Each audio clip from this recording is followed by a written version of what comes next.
Hello everyone, I am the Creep's Cabin. I know you use this video to fall asleep, so before that, like the video and subscribe to the channel. Also, where are you from? And what time are you watching? Now get comfortable and relax.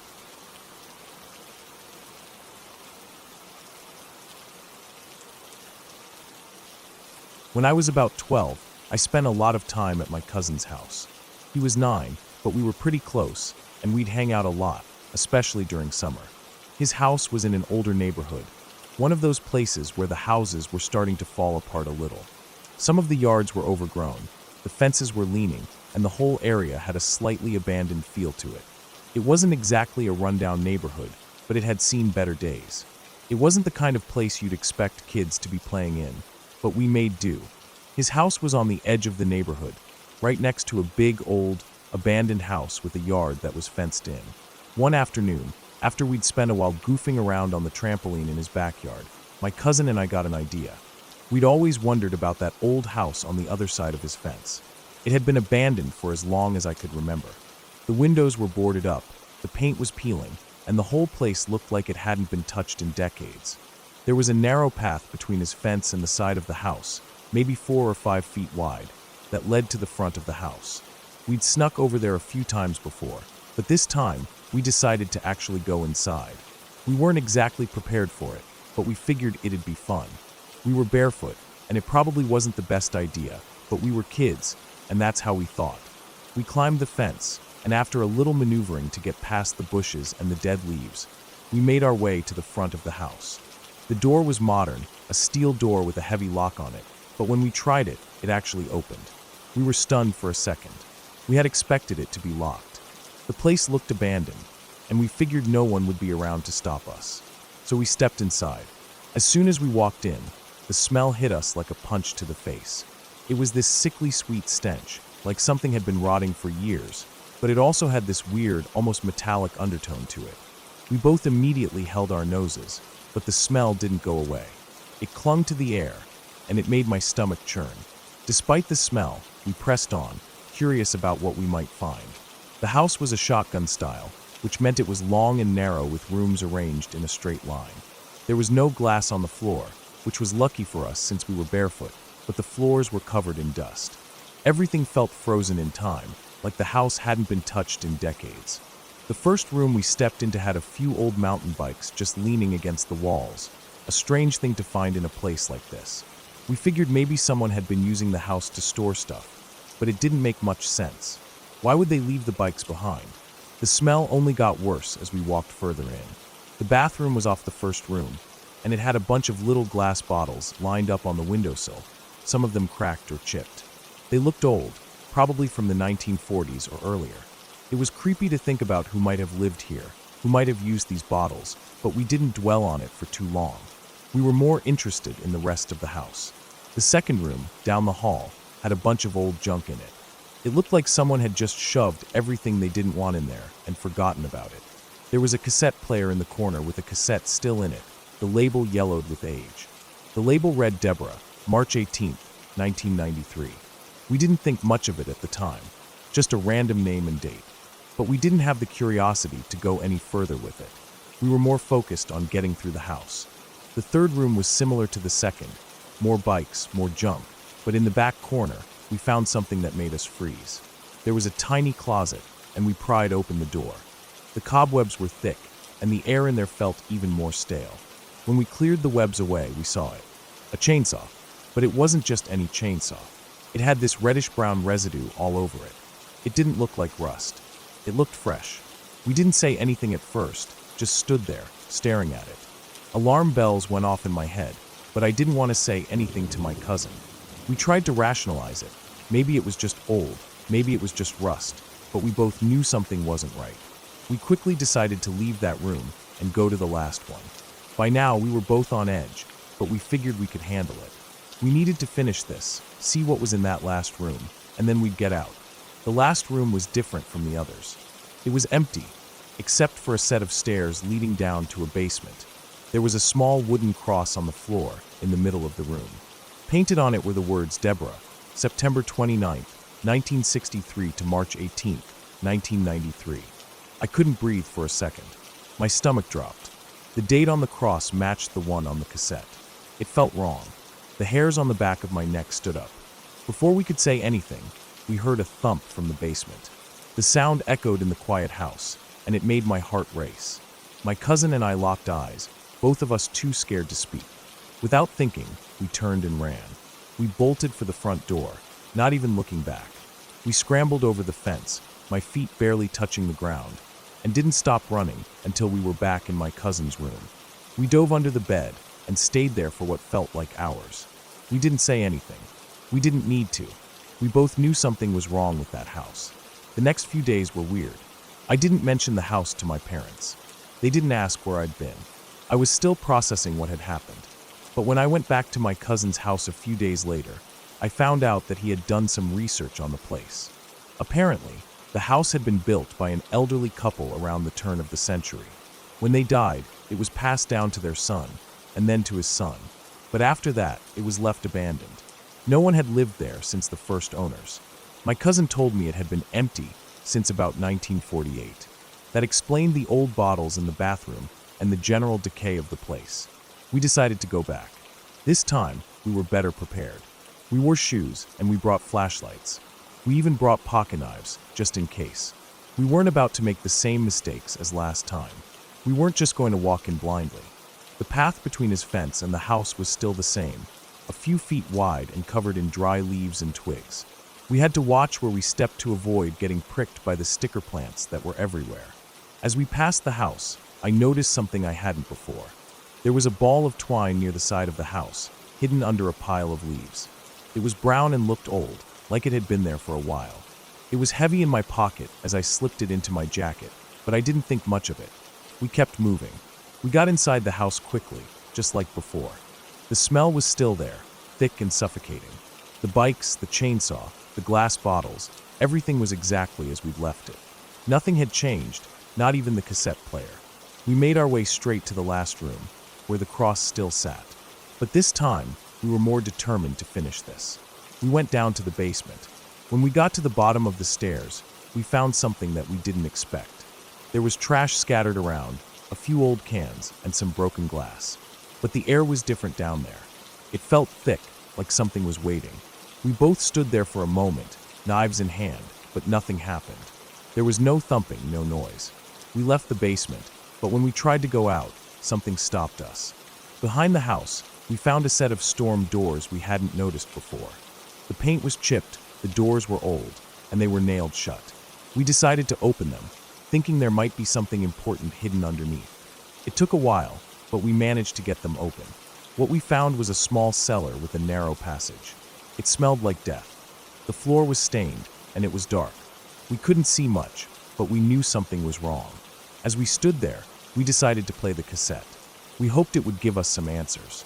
We hit play, and for the first few minutes, it was just static. Then a scream. It was a high-pitched, torturous scream, like someone was in agony. The screams went on, louder and louder, until suddenly they stopped. There was more static, and then the tape stopped altogether. We didn't speak for a long time after that. We left the cassette there, along with the house. We never went back. That place, the smell, the cross, the scream, it all stuck with me. And as much as I wanted to forget, I couldn't. My cousin and I didn't talk about it again. We never mentioned it to anyone. We left the ball of twine behind, still sitting there next to the trampoline. It was just another thing in that house I didn't want to understand. Not long after that, my cousin's family moved away to a house in the country. They still own the old house, but it's empty now. The place has been abandoned for years, just like it always was. Sometimes I think about going back, maybe getting the ball of twine, but I can't bring myself to do it. Some things are better left alone. I know this sounds like one of those stories you hear online, one of those creepy stories people tell for fun, but I swear to you, this is real. I can still feel the heaviness in the air when I think about that place. I won't go back. I won't ever go near that house again. Something terrible happened there, and I don't think I want to know what.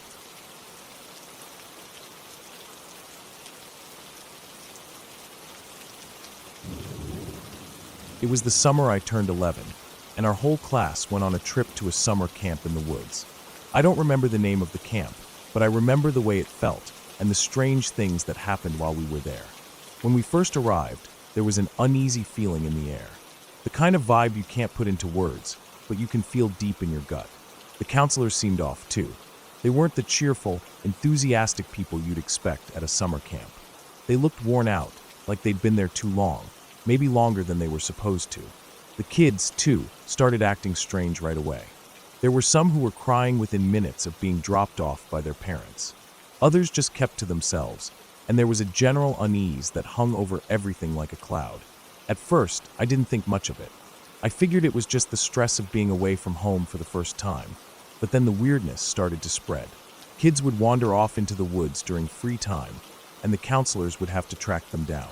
No one could explain it, and no one seemed to care enough to really ask why. The weirdness just continued, and no one talked about it. We were all just trying to get through the days. The first night there, I woke up in the middle of the night to a sound outside the cabin. It was a faint, rhythmic tapping against the window. At first, I thought it was just a branch brushing against the glass, but the more I listened, the more I realized it wasn't random. It followed a pattern: tap, tap, tap, tap, tap, tap, tap, tap. The same rhythm over and over again. I tried to ignore it at first, telling myself it was just the wind or a tree. But as it continued, something in me started to feel uneasy. That rhythm was too consistent to be random. It was like it was intentional. I lay there for a while, listening to it, trying to figure out what it was. Was it a prank? Maybe one of the other cabins was playing a joke on us? I don't know why I thought it might be a prank. It didn't make sense. But at that moment, I convinced myself that was what it had to be. I wasn't alone in the cabin, though. Other kids were sleeping around me. Some were snoring, others were completely still. I could feel my heartbeat quicken, the hairs on the back of my neck standing up. I couldn't stand it anymore. I slipped out of bed quietly and went to the small nook where our counselor slept. I didn't want to wake him, but I was so scared that I couldn't stay in bed. I gently shook him awake, and he groggily looked up at me, his face half hidden by the darkness. "What is it?" he mumbled, sounding irritated. "There's something tapping on the window," I said, my voice trembling. I could tell he wasn't taking me seriously. He looked at the clock on the nightstand, then at me, and then back at the clock. "It's 3 a.m., he said with a sigh, clearly frustrated. "Go back to bed. You're just hearing things. It's probably a branch. Just relax." I wanted to protest, but something about the way he said it made me feel like I was being ridiculous. Maybe it was nothing. Maybe it was just my imagination running wild in the dark. But deep down, I knew it wasn't. I wanted to ask him to check it out, but I didn't. I was too scared to say anything else. So, I went back to my bed, lying there, listening to the tapping still continuing outside. The rhythm didn't change. It went on for what felt like hours. I wanted to go to sleep, to pretend it was nothing, but I couldn't. That tapping, so deliberate and consistent, kept me awake and terrified. Eventually, it stopped, but I didn't feel any relief. The silence that followed felt worse. It was like whatever had been out there was just waiting. I couldn't shake the feeling that something was wrong. That feeling stayed with me the whole night, and I never did get back to sleep. The next day was just as weird. I couldn't shake the feeling that something was off, like I had just crossed some invisible line that I couldn't go back from. It was a strange kind of fear, not like the usual childhood fears of monsters under the bed or being scared of the dark. It wasn't like that. This was deep, unsettling. I felt like something had changed inside me, something fundamental. I didn't want to go canoeing with the others because I was convinced that we were all going to die. I couldn't explain it, but I was certain that something terrible was going to happen if I went. When we got close to the woods, I felt this overwhelming urge to just walk into them, to disappear into the trees.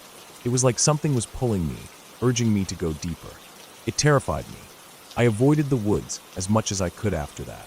I didn't want to get any closer to whatever had been out there. I could still hear that tapping in my head, that rhythm that made no sense. I knew it wasn't a branch or the wind, but I couldn't explain what it was. It made me feel like I was going crazy. When I talked to the other kids, they all denied hearing anything. They were either asleep, or they said it was just the wind. But I knew what I heard. It wasn't the wind. The whole trip was like that. It felt like I was caught in some kind of trance, where I couldn't shake the feeling that something was terribly wrong. Even on the bus ride back, I couldn't escape it. I kept looking out the windows, expecting something to happen. I couldn't relax. It felt like the world had shifted in some way that I couldn't understand, and I was stuck in the middle of it, unable to make sense of anything. When I got home, I tried to talk about it with my parents, but they just brushed it off. "It's just camp," they said. "You were probably just homesick." Everyone feels that way after being away from home for a few days. But I knew it wasn't just homesickness. It was something else. Something I couldn't explain, but I could feel it in my bones. The unease never left me. The next few weeks after the trip were the strangest. I couldn't shake the feeling that something was watching me. When I went outside, I kept looking over my shoulder, half expecting to see something in the trees, something that wasn't supposed to be there. I felt like I was being followed, like I was in some kind of danger that I couldn't see, but that was very real. I thought about that tapping for weeks after camp, trying to come up with some logical explanation. Maybe it had been an animal, a deer or something tapping on the window with its hooves. Maybe it was a prank after all, but if it was, no one ever admitted it. And there were no signs of anything outside the window. No branches or sticks near the glass. It didn't make sense. I still don't know what happened at that camp. I don't know what that tapping was, or why I felt the way I did, but I know it wasn't normal. I can't explain it, and no one else seems to remember it the way I do. To this day, I still feel that same unease when I think about it, that same deep-seated fear that there's something I don't understand, something that I can't explain, but that is very real. It wasn't just the tapping. It wasn't just the way the whole camp felt wrong. It was everything, the pull toward the woods, the feeling of being watched, the overwhelming sense of dread that I couldn't shake. I don't know what it was, but I do know one thing for sure. Something happened that I'll never be able to explain, and I can't help but wonder if it's still out there, somewhere waiting.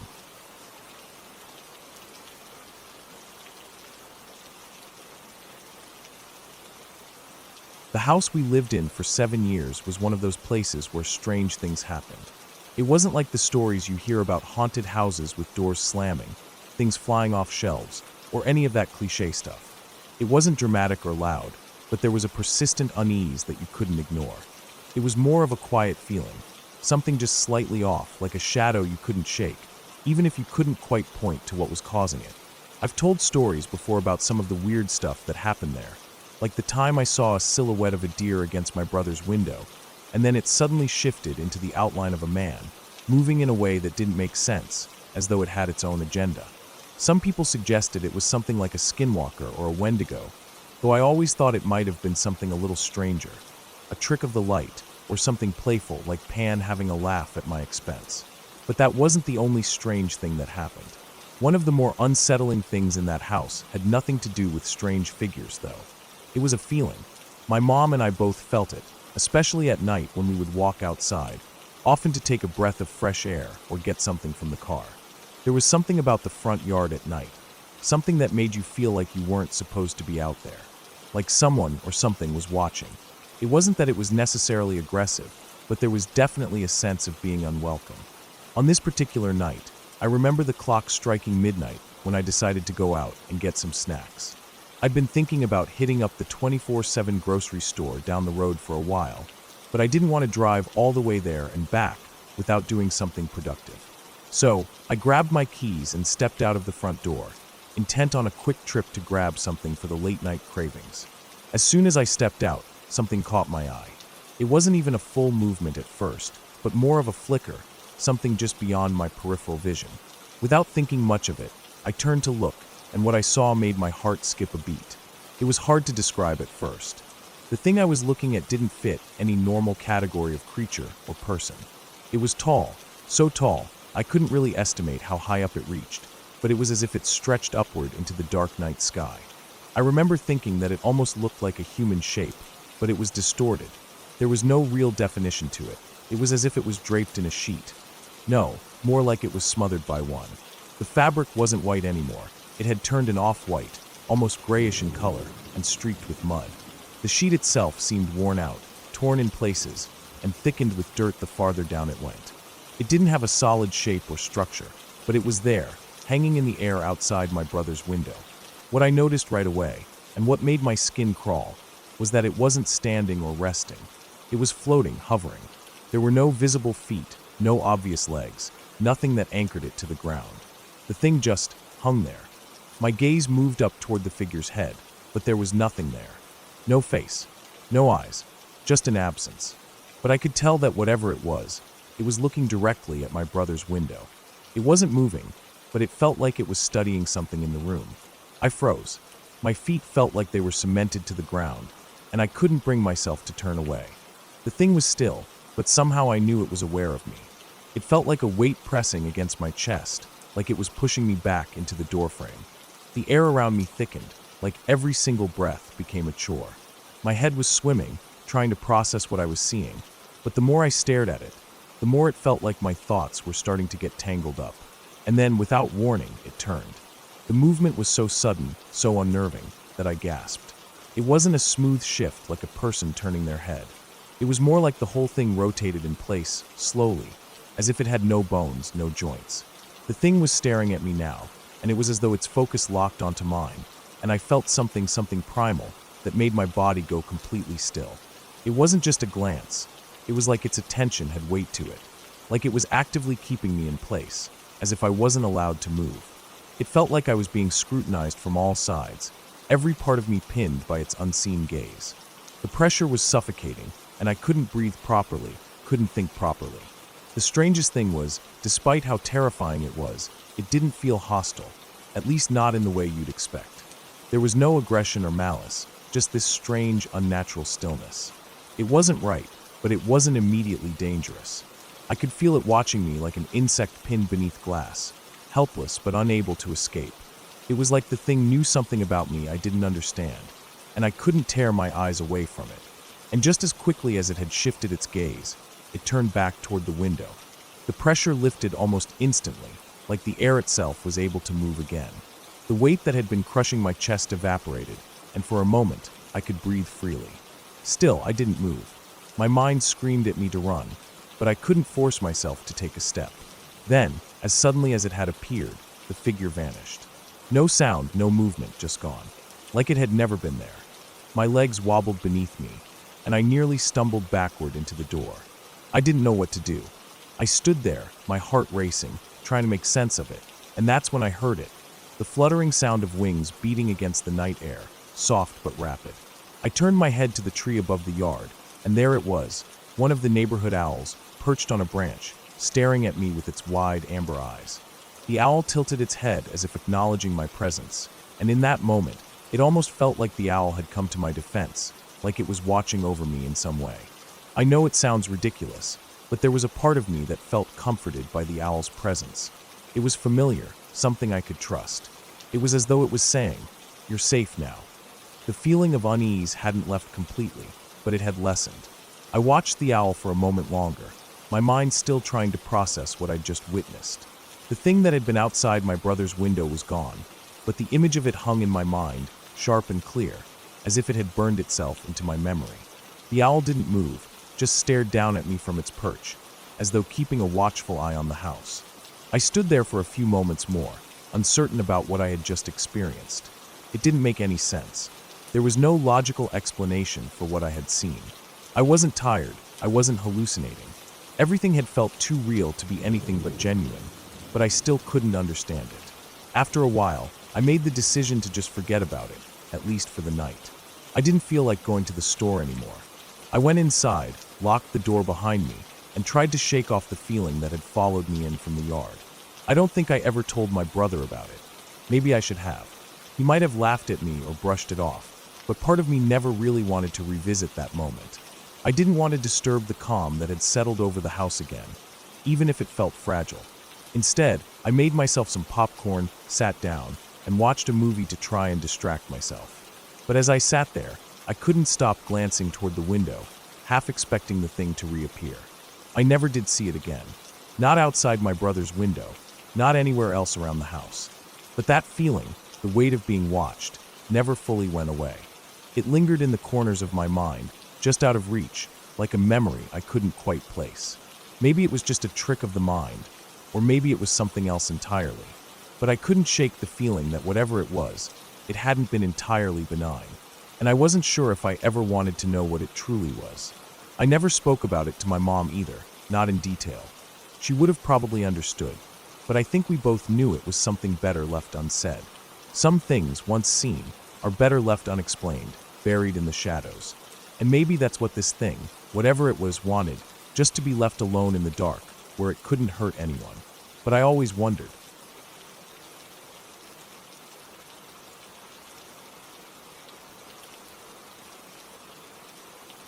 It was the summer of 2004, and I was 14 years old. My family had just bought a brand new house in a small, secluded community tucked away at the bottom of a canyon about 30 minutes north of Los Angeles. The place was quiet, with only 2 streets winding through a collection of large McMansions. The roads in the area were sharp and winding, and the locals always talked about how dangerous they were. Accidents were common. I'd wake up in the middle of the night sometimes, to the sound of screeching brakes or the distant echo of a crash reverberating through the canyon. It wasn't unusual. The house itself was a strange shape, like a sideways U, with a long driveway curving around the back to the garage. The main entrance had large glass French doors that led into a courtyard, and the stairs were right in the center of the house, where I could see most of the rooms through the glass. It felt spacious, but also empty in a way that sometimes made me uneasy, especially when I was home alone. One night, my best friend from up the street came over to hang out. He brought along a new Ouija board, which he'd been eager to try out. My mom, who was superstitious, completely freaked out and wouldn't let us bring it into the house. So, we decided to take it outside and play with it on the driveway. We sat on the pavement under the dim streetlight, the soft evening air making it feel like we were in some sort of secret ritual. There were just a few of us, my best friend, my sisters, and me. We asked the board a couple of simple questions, but the first time we used it, it spelled out something that made me uneasy. When we asked if there was a spirit there, it spelled out yes. I laughed it off. We were all just kids messing around, right? Then we got bolder. We asked where the ghost had died, and it spelled out the name of the canyon we lived in. At this point, I was trying not to let my mind wander. There was no way it could be anything real, right? But then we asked how it had died. The answer was simple, CAR. I shrugged it off. I mean, my best friend was probably just messing with me. It didn't mean anything, and I tried to convince myself that ghosts weren't real. A few weeks later, one of my friends who was into paranormal stuff told me Ouija boards were fake, so maybe it had been all just a coincidence. But something happened that would make me doubt myself for years to come. A few days after we played with the Ouija board, my family went to the beach. I had to stay behind because I was behind on a summer school correspondence course, so I was stuck in the house, doing homework. I hated being home alone. The house was huge and empty, and it always felt like something was watching me. The air was still, and the walls echoed when I moved through the rooms. I decided to sit on the stairs that led up to the second floor, where I could see most of the rooms through the courtyard. It was the brightest place in the house, so it felt safe enough. I had been sitting there for a while, just doing my homework, when I saw something strange out of the corner of my eye. A figure, dressed in white, walked past the glass doors in the courtyard and into the garage. The garage was connected to the kitchen area, and we were still having some light construction done on the house. I assumed it was the painters who my mom had probably forgotten to mention. Maybe they were coming by that day, even though she hadn't said anything. But then, I stood up to check and realized the garage door was closed. There was no car parked in front of it, and no sign of anyone having been there. I froze for a moment. I had definitely seen someone walk right in there. I couldn't explain it. Just as I was trying to make sense of what I'd seen, my dogs, who were normally calm and well-behaved, started barking furiously in the backyard. I ran outside to see what was going on, but as soon as I stepped out the door, I felt that awful, creeping chill that crawls up your spine when something's wrong. The dogs were going crazy, barking at a wall in our side yard. I didn't see anything, but the way they were reacting, it was like they were staring at something they couldn't get to, something they didn't like. I tried to calm them down, but then I heard it, loud clattering, banging noises coming from inside the house. It was coming from the kitchen. The sound stopped abruptly, and all of a sudden, there was silence. Deep, heavy silence. I felt like my whole body went cold, like I'd been submerged in ice water. My heart raced, and my throat tightened. It wasn't just a noise. It was wrong. My mind screamed that I was being robbed. I couldn't take it anymore. My breath caught in my chest, and my hands shook as I ran for the side gate. I sprinted across the street to my neighbor's house, not caring about anything except getting away from that house. I knocked on their door, almost in tears, explaining everything that had happened. My neighbor's wife called my family to tell them I was freaking out, and he grabbed a golf club and came with me to check things out. I wanted to call the police, but he insisted we go back first to see if it was a misunderstanding. We all went back to my house. I don't think I've ever been more terrified in my life. We walked into the house, and immediately, I knew something was wrong. Every single closet and cupboard on the first floor was open. All of them. And then I saw the chairs. All of the chairs in the kitchen and dining room had been moved. They weren't just moved. They were all pulled exactly 3 feet away from the tables, in perfect alignment. There were 8 chairs in the dining room, 6 around the kitchen table, and 4 bar stools at the island in the kitchen. Every single one had been moved exactly the same way. Heavywood chairs. How could anyone have done this so quickly and quietly? I couldn't wrap my head around it. It didn't make sense. There was no one in the house. Nothing was missing. Nothing had been damaged. My neighbor and I looked around for any signs of forced entry, but there was nothing. No broken windows, no kicked-in doors, and the garage door, though it had been closed when I saw the person walk inside earlier, had not been tampered with. Everything was still locked. We called the front gate, and the guard confirmed that no one had entered or left the community that day. Not even someone from the neighborhood. There was no logical explanation. It didn't make sense that someone could move all of those chairs so precisely without being seen, and no one would have had enough time to do it before we arrived. The time it took for me to go outside to check on the dogs and come back was no more than 5 minutes. Yet everything was exactly the same as before, except for the mess. And no one had seen anyone leave. We didn't call the police. My parents didn't think it was worth the trouble. They chalked it up to a neighborhood prank, even though I knew every kid who lived there, and none of them had done it. We would have seen them leave the house. We would have seen someone walking down the street. But there was nothing. I couldn't explain what had happened, and I didn't know how to make it stop. After that night, smaller things started happening. My sister swore that the medicine cabinet in her bathroom would sometimes slam open and shut on its own. My older brother, a big guy who never got scared of anything, started sleeping on the couch in one of the front rooms when he was home from school. He never told me why, but sometimes he'd wake me up in the middle of the night, visibly shaken, saying someone was trying to get into the front door. He would hear the knob rattling violently. We'd look out the window above the front door, but there was never anyone there. It happened enough times that, eventually, he stopped waking me up. One morning, I woke up to find him sleeping on my trundle bed, and we both knew why. There was no need for him to tell me. We lived in that house for a few more years. Things calmed down after a while, and eventually we moved out. The strange occurrences faded away, and life returned to normal. But I've never been able to explain what happened that night with the chairs.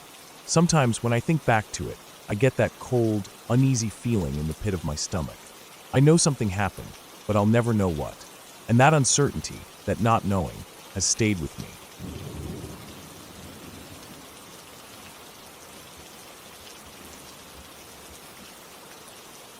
I remember the first time my daughter, Mia, mentioned the smell of cigarette smoke in her room. I had just tucked her into bed, kissed her goodnight, and was about to turn off the light when she said, "Mom, why do you smoke in my room at night?" I froze. I wasn't smoking in her room. In fact, I didn't even smoke in the house. At the time, I was a smoker, but I always made sure to do it outside. I didn't want the smell to stick to the walls or to have it affect Mia. The thought of her being around secondhand smoke, especially in her own room, didn't sit well with me. So I thought she was maybe imagining things. But then she asked again, the same question, with the same serious expression on her face. "Why do you smoke in my room at night?" I walked over to her bed, kneeling down to her level. "I don't smoke in your room, sweetie. I promise," I said, my voice gentle but firm. "I don't smoke in the house at all, okay?" She frowned, and I could tell that she wasn't convinced. Someone comes in and sits on my bed. They smoke. I tried to brush it off, thinking it was just a child's imagination, something she had heard about or maybe even seen in a movie. "There's nobody coming in here, Mia. You're probably dreaming or just imagining it," I said, trying to soothe her. But Mia wasn't the type to make things up. She was honest to a fault, and the look on her face made me uncomfortable. "I'm sure of it, Mom," she insisted. "Someone smokes in my room." I didn't know what to think. I couldn't even begin to imagine why anyone would sneak into our house, especially at night, just to have a cigarette in my daughter's room. Our house wasn't the kind of place where people came by uninvited. We lived in a quiet neighborhood, far from the hustle and bustle of the city. It didn't make sense. I asked Mia if she was sure about what she had smelled. She said yes. She told me that it wasn't just the smell of cigarettes, but the sound of someone sitting on her bed, the creaking of the mattress under the weight of whoever it was. but there were no signs of anyone entering the room. Nothing was out of place, and the windows were locked. I was starting to get freaked out, but I still couldn't make myself believe that anyone would break into our home, especially not for something as trivial as a cigarette. It just seemed so out of place. A few days later, Mia mentioned it again. This time, she sounded a little more certain, a little more insistent.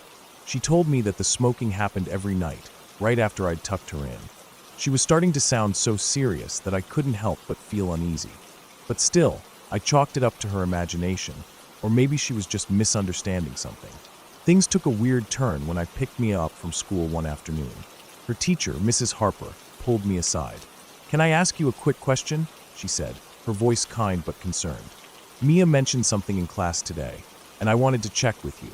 I was expecting a lecture. Maybe Mia had been acting out or getting in trouble at school. But that wasn't it. Mrs. Harper asked. "Mia told me that someone smokes in her room at night. She said that it isn't you, but she's smelling cigarette smoke and hearing someone sit on her bed." I blinked, feeling a chill run down my spine. I hadn't told anyone about Mia's claims, not even my husband. I don't know what to say," I stammered. "I don't smoke in her room, and I never have. I don't even smoke in the house." Mrs. Harper nodded, a bit awkwardly, as if she didn't quite know how to proceed. "I'm not sure if you believe in this kind of thing, and I don't want to offend you, but I thought you should know." She paused, glancing around as if to make sure no one was listening.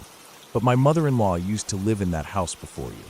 She had health issues and wasn't allowed to smoke indoors, but she'd often sneak into that room at night to have a cigarette. She used to sit on the bed by the window.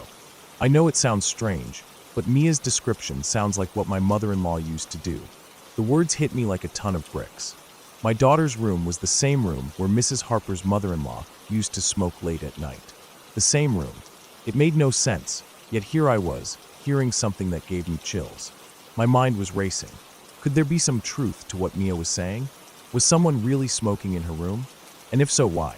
Mrs. Harper continued. "I don't want to make this weird, but Mia said it wasn't you, and it sounds like it could be my mother-in-law's old smoking spot. She used to come into that room at night for a few quick drags. She said she wouldn't leave the house after she died, and I don't think she did. I don't know if it's something you want to address with Mia, but I thought I should mention it." I stood there, stunned. Mrs. Harper wasn't talking about a ghost, at least not in the way I would expect. She was simply explaining that Mia's descriptions of the events matched something that had happened in the past. The thought that Mia's room had been a smoking spot for someone before us made the whole situation feel eerie, but it also made sense in a strange way. I didn't want to freak Mia out even more, so I kept this information to myself. But when I got home that evening, I sat down with her, trying to act calm. "Mia," I said softly, "I need to ask you something. I spoke to your teacher today. She told me something kind of strange. She said that when her mother-in-law lived here, she used to smoke in your room at night. Does that sound familiar?" Mia thought for a moment, then nodded. "Yeah, that's what I've been telling you, Mom. Someone sits on my bed and smokes." I wasn't sure what to make of it. Was it possible that Mia was picking up on something that was left behind? Or was it just a coincidence that the room had been used as a smoking spot before we moved in? I didn't know. But I couldn't ignore the way Mia described the events, how consistent she was. It was too real to dismiss completely. I decided to do something about it. Not to make Mia scared, but to put the whole thing to rest. That night, after Mia was asleep, I stood in her room, trying to piece things together. I could almost picture Mrs. Harper's mother-in-law sneaking into the room in the dead of night, sitting on the bed, and having her cigarette in secret. It was a strange thought, but it made sense. I don't know what came over me, but I felt like I needed to speak up, even if it was just for my own peace of mind. I stood by the bed, facing the empty room, and said quietly, "If you're still here, I need you to stop. This is Mia's room now, and she doesn't like it when you smoke here. Please, just leave her room alone." I don't know why I did it. Maybe I was trying to make sense of the whole thing, or maybe I just wanted to stop my daughter from feeling uncomfortable in her own bed. But I spoke the words, and after that, it was like the room changed. The air felt lighter somehow, less heavy with the smell of smoke. And from that night forward, Mia never mentioned the smell again. Life went back to normal. Mia stopped asking about the smoke, and I never smelled it either. It was as if the whole thing had never happened. There was no more talk about someone sitting on her bed or the cigarette smoke that had lingered in the room. We lived in peace. and Mia grew up in that room without any further disturbances. To this day, I can't explain it fully. Maybe it was the old memories lingering in the house, or maybe Mia just picked up on something that I couldn't see. Either way, I'm glad it stopped. And I learned one important thing. There are some things in life that don't need to be fully explained, as long as they eventually get resolved.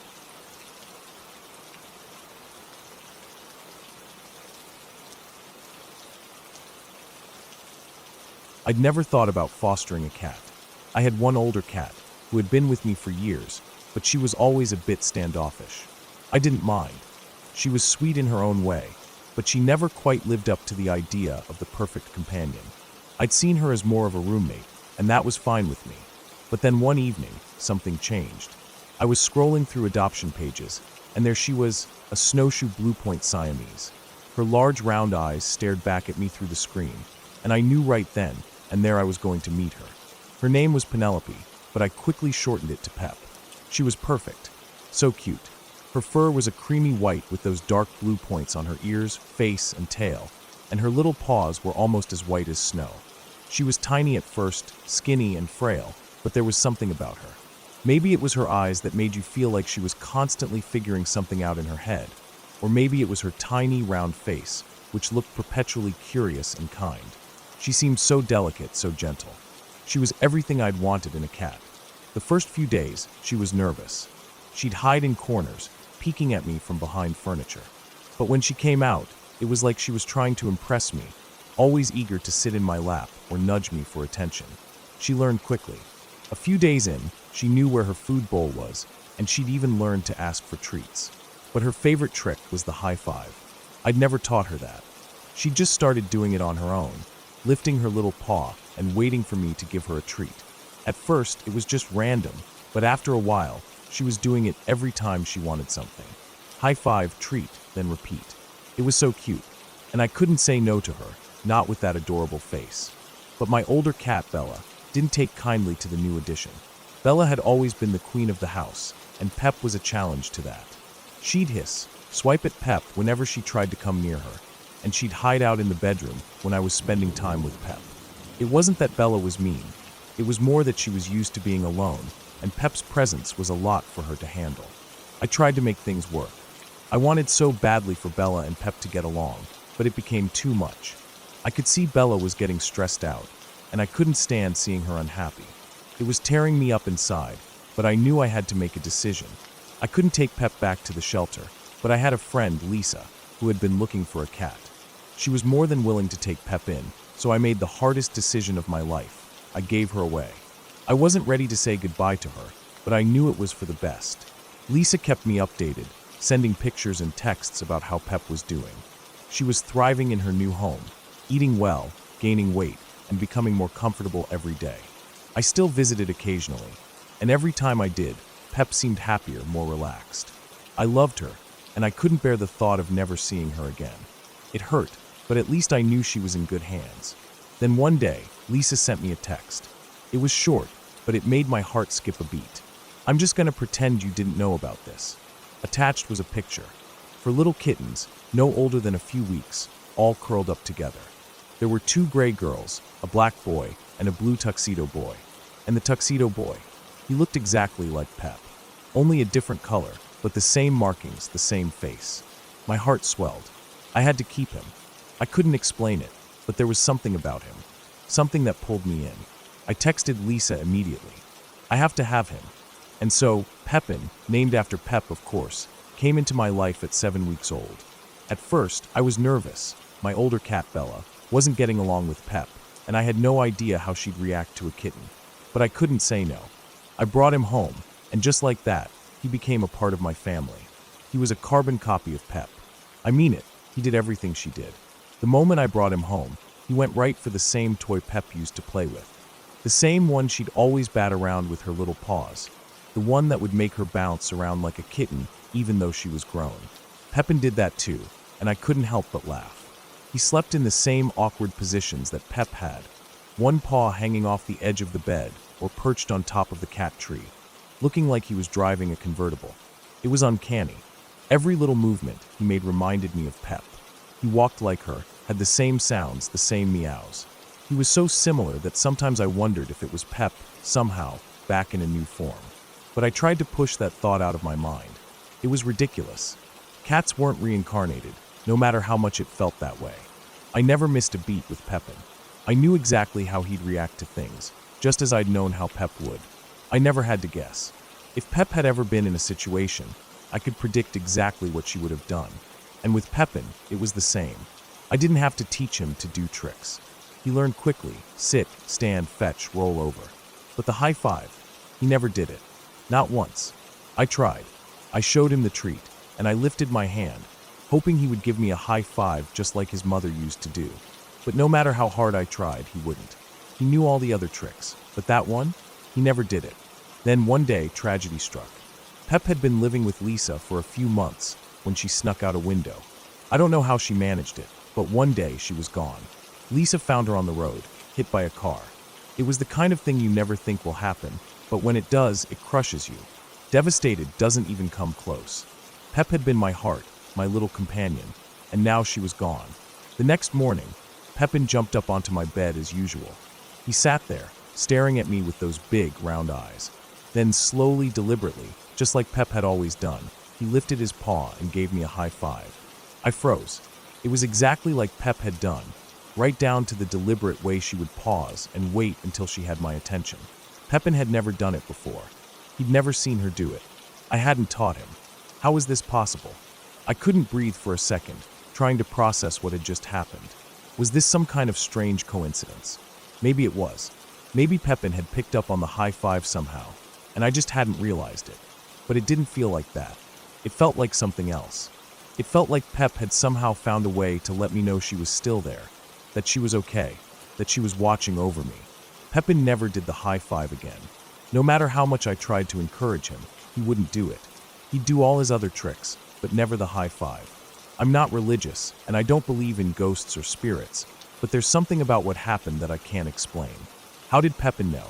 How did he do something Pep used to do, something he'd never been taught? It felt like more than coincidence. In the end, I couldn't help but wonder if Pep had known she didn't have long. Maybe, just maybe, she'd found a way to come back, not as a ghost, but as something more tangible. Maybe she'd somehow passed on a part of herself through Pepin. Maybe it was just a little trick of the mind, a little moment that made me feel like she wasn't gone completely. Pepin's still with me. He's a joy, and every day I'm grateful for him.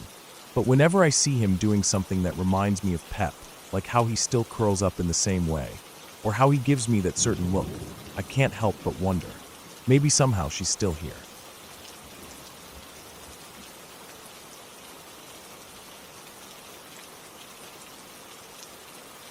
I work as an assistant in nursing at a local hospital, and if you're wondering what that entails, it's essentially a mix between caregiving and just being there for patients who need someone around 24/7.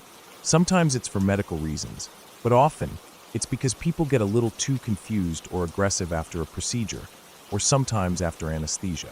I'm a pretty big guy, which means I'm often called in for what we call companion cares. That's when we stay with patients who are agitated, confused, or acting out in some way and need someone there to calm them down. I've had my fair share of nights dealing with patients who are tough to handle, but I've learned that the secret to calming people down is simple. Listen to them. Most of the time, people just need to feel like someone is there with them. It's not always easy, but it's part of the job. I was handed over a patient that night, someone who had already gone completely troppo the night before.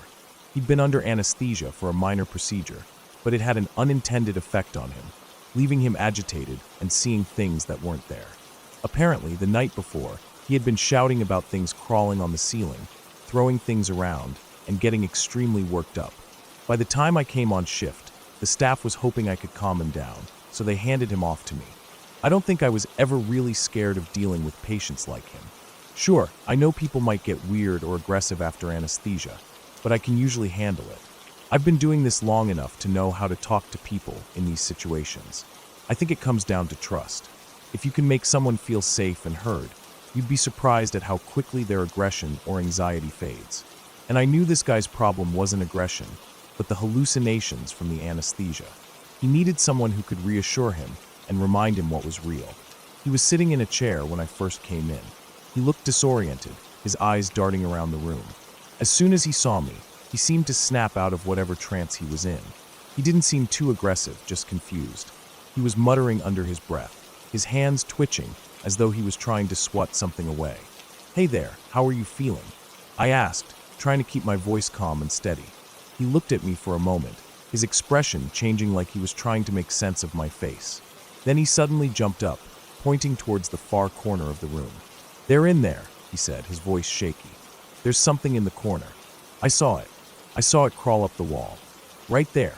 I stood up from my chair and walked over to where he was pointing, keeping my voice steady. "I don't see anything there," I said, trying to reassure him. "It might be from the meds you were on. Sometimes your mind plays tricks." But he was insistent. No, you don't understand. There's something there. You've got to see it." His voice was desperate, his eyes wide. I sighed internally. This was the type of situation that could easily escalate if you didn't handle it right. I knew I had to play it cool, not let him see me get rattled. I knelt down beside him, still keeping my voice calm. "Okay, I'll check. But you have to trust me. I'm sure it's nothing." I reached out and ran my hand across the wall, making sure I was thorough, hoping it would ease his fears. As my hand slid along the smooth surface, I felt something. It was like a slight, almost imperceptible sensation, something crawling across the back of my hand. My heart skipped a beat, but I didn't let it show. I pulled my hand away quickly, trying to hide my unease. "There's nothing here," I said, standing up. "You see, just a smooth wall." But as soon as I said that, he was staring at me, his eyes wide and panicked. No, right there. Don't you see it?" he shouted, pointing again. His finger trembled, but he was pointing at the exact spot where I had just touched. I felt a chill run down my spine, but I tried to stay professional. My hand, shaking slightly now, went back to the wall. I traced it again. There was nothing, just a plain, unmarked wall. But as I passed over the same spot where I had felt that sensation, my breath caught in my throat. It wasn't much, just a flicker of something that didn't sit right, like the sensation of something crawling under my skin. I pulled my hand back quickly, swallowing hard. "There's nothing there," I said again, my voice firmer this time, trying to convince both him and myself. But he wasn't having it. He looked up at me, his eyes wide with terror. "It's right there. Can't you see it?" I froze. It was like something had clicked in my brain, and I could feel my own pulse quickening. I didn't want to be scared. I couldn't be scared. Not on the job. Not with this guy depending on me. But it was hard to ignore the hair standing up on the back of my neck. I tried to mask my feelings, but I wasn't sure I was doing a good job. I took a deep breath and stepped back. "It's okay," I said. "I'm going to check it again, all right?" He nodded frantically, his breathing heavy. His eyes never left the wall. I ran my hand along the length of the wall again, making sure to cover every inch. When I reached the spot again, I could have sworn I felt something. Not a feeling of crawling, but something else, something colder. Almost like a draft, but there was no open window, no vent. Just the chill, and it made my skin prickle. My hand jerked back, and I immediately wished I hadn't touched that spot again. "You see it now?" he asked, almost pleading. I turned to him, forcing a calm expression. "No, there's nothing there," I said, voice shaky despite my efforts. He was shaking his head. "You can't see it? It's there. Right there." I started to back away from the wall, the sense of unease growing. Every nerve in my body was screaming, telling me that something wasn't right. But I couldn't let myself panic. I took a deep breath, trying to calm my racing heart. "Let's try to focus on something else," I said, doing my best to keep the situation under control. But then I heard it, a soft, skittering sound, like something moving behind the wall. My breath caught in my chest, and I froze. No, it was just the building, just the old pipes or something.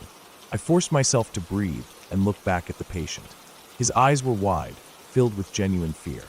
He looked at me, and I could see the terror in his expression. "You hear that, right?" he asked, voice barely a whisper. I was about to tell him it was nothing, but then I heard it again. A soft, scraping noise from the wall, coming from that exact spot. It sounded almost like claws, or like something dragging across the surface behind the plaster. I could feel my stomach tighten as panic started to creep in, but I swallowed it down. I was a professional. I couldn't let my fear show. "There's nothing there," I said, my voice trembling a little. But I couldn't ignore the growing sense that something was wrong. Something that didn't have a clear explanation. The rest of the night was a blur of distractions and trying to comfort the patient. I couldn't stop thinking about that spot on the wall. Every time I glanced at it, it was like my mind wanted to scream, but I fought to keep it together. At the end of my shift, I passed the nurse's station and overheard the other nurses talking about the wall in the patient's room. Apparently, it had been a known issue for months. Something about strange noises from the ventilation system. Old pipes, old walls. No big deal. I felt a huge weight lift off my shoulders, but as I walked to the locker room, I still couldn't shake the feeling that something hadn't been right. I don't know what it was I felt that night. Maybe it was the stress of the job, or maybe it was just the fear of the unknown. But the fact remains, there was something there. Something that I couldn't explain. And I've never been able to get the image of that wall and that strange sensation out of my head. Sometimes, when I close my eyes at night, I still hear that soft, skittering sound.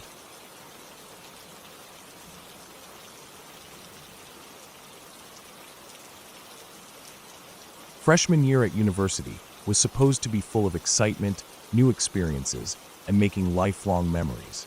But for me, there was an undercurrent of unease that I couldn't shake. It started with the old dorm building on campus. It wasn't a part of the main dorms where most students lived, but it still stood there, quiet, looming, and forgotten by everyone except for the occasional passing glance. It was one of those places that had a weird energy around it, like it was just wrong. The kind of place you didn't want to go near, but couldn't help glancing at, wondering what was inside. The dorm had been out of commission for years, and I'd heard rumors about it since my first week on campus. Supposedly, 2 women had died there, one in a murder and the other in a suicide. It seemed like one of those stories that people just made up to get a rise out of others, but when you stood near the building, you could feel something strange. It wasn't just the decaying walls or the broken windows. It was the sense that something wasn't quite right, like the building was watching you. One night, I was walking with my friend Chris. He was going through a rough time. His girlfriend had broken up with him earlier that day, and he was in a terrible mood. So I did what any good friend would do. I walked with him around campus, letting him vent, trying to distract him from the mess of his emotions. We ended up wandering past the old dorm, and for some reason, I brought it up. I told him the rumors, trying to keep his mind off of his ex and the bad day he'd had. "You know, they say this place is haunted," I said, half joking. 2 women died here. One was murdered, and the other, well, she took her own life. Chris wasn't really paying attention. He just kept walking, staring at the ground, clearly lost in his own thoughts. But he half-heartedly muttered something like, "Yeah, right," as we strolled past the building. The building loomed over us as we walked closer. It was a long, narrow structure, 2 stories high, with a long hallway that ran the entire length of the building. The hallway was divided by 2 doors on either side, one at each end, but there was always something off about it, something that made it seem colder than it should have been. The hallway was completely dark inside, but you could still see into it through the long, narrow windows. We reached one of the windows, and I decided to peer inside, just to show Chris how creepy it really was. We stood there for a moment, looking into the darkness of the hallway. It felt like we were being watched. The silence was deafening, and every little sound outside the building seemed amplified. That's when we saw them. 2 girls stepped out of one of the rooms down the hall. They were dressed strangely, like something out of the 70s or 80s, loose blouses and long skirts that didn't look like they belonged in modern day. They didn't speak to each other. They just stood there, looking at each other silently, like they were waiting for something. It wasn't normal. I'm not sure what was wrong about it, but everything in my gut told me that something wasn't right. Then, one of the girls slowly turned her head and looked directly at us. It wasn't fast. It was deliberate, like she knew we were there, like she was waiting for us to notice. Her eyes locked onto ours for what felt like an eternity. And then she turned her head back toward the other girl, as if nothing had happened, like it was all just normal. She said nothing. She didn't move. She just stood there for a moment longer before turning around and walking the opposite direction down the hall. The whole thing felt like a nightmare. Chris didn't say anything. He didn't even move at first. I think we were both frozen, just staring, trying to make sense of what we'd just seen. But then we snapped out of it, and I grabbed his arm, pulling him away from the window. "Let's go. Let's get out of here," I said, my voice shaky, my heart pounding in my chest. We ran around to the other side of the building, hoping to find another way in, or maybe just to get a better look from a different angle. But when we got there was no sign of the girls. The hall was empty.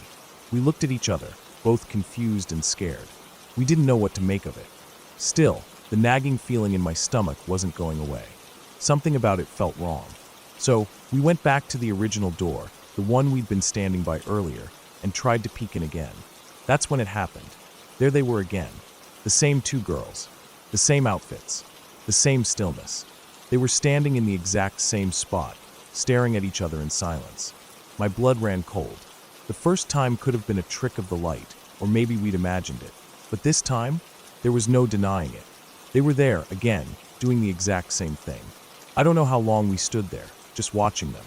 I didn't want to look away, but I couldn't tear my eyes from the window. I could feel my hands shaking. We were both on edge. I could hear Chris breathing behind me, his breath quick and shallow, as if he was just as scared as I was. Then, without saying a word, we both bolted. We ran back to our dorm, not looking back, just desperate to get away from that place. For the rest of the night, I couldn't shake the feeling. I went to bed, trying to calm my mind, but I couldn't stop thinking about what I'd seen. I couldn't explain it. I couldn't make sense of it. And then, just as I was starting to drift off to sleep, something strange happened. All my posters, every single one of them, fell off the walls at once.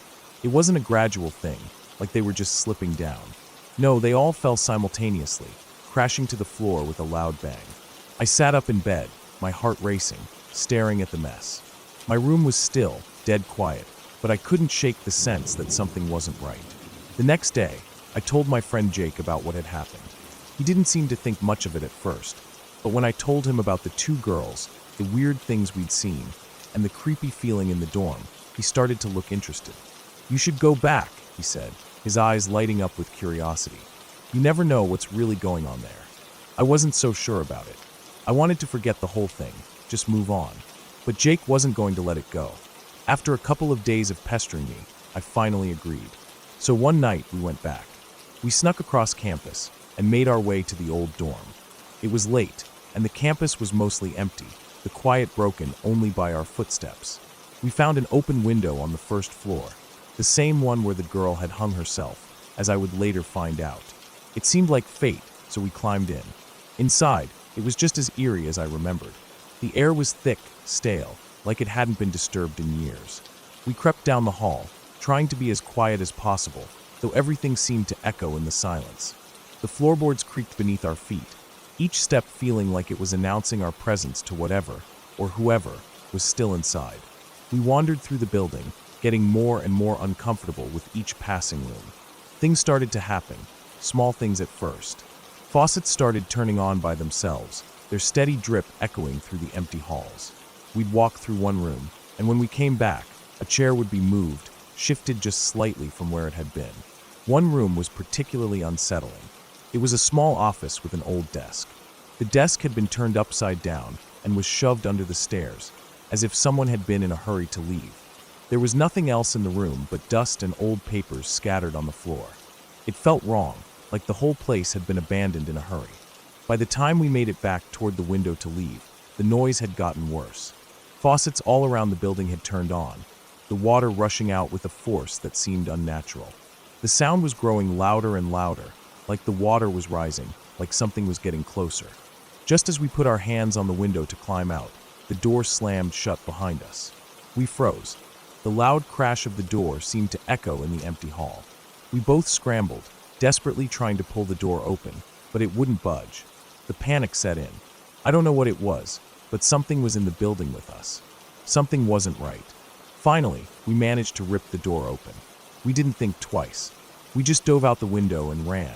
Ran as fast as we could, not looking back, not even stopping to catch our breath until we were safely back in our dorm. We never went back to that building. We couldn't. Whatever was in there, whatever had been watching us, it wasn't just some old ghost story. Something was still in that place, and I didn't want to find out what it was.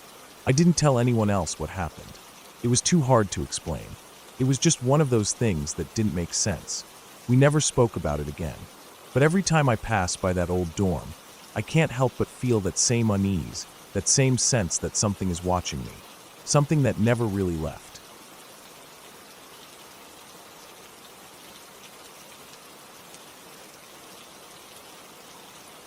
I was still living with my ex and her 2 kids back then, about 8 years ago. It was one of those periods where everything felt off. Like, I don't know how to explain it exactly, but there was this kind of tension in the house. A weird, unexplainable heaviness. You could feel it in the air. Something wasn't right, but no one was able to put a finger on it. And it wasn't just me. Everyone in the house had been plagued by strange dreams, bad ones, nightmares that felt too real, too vivid.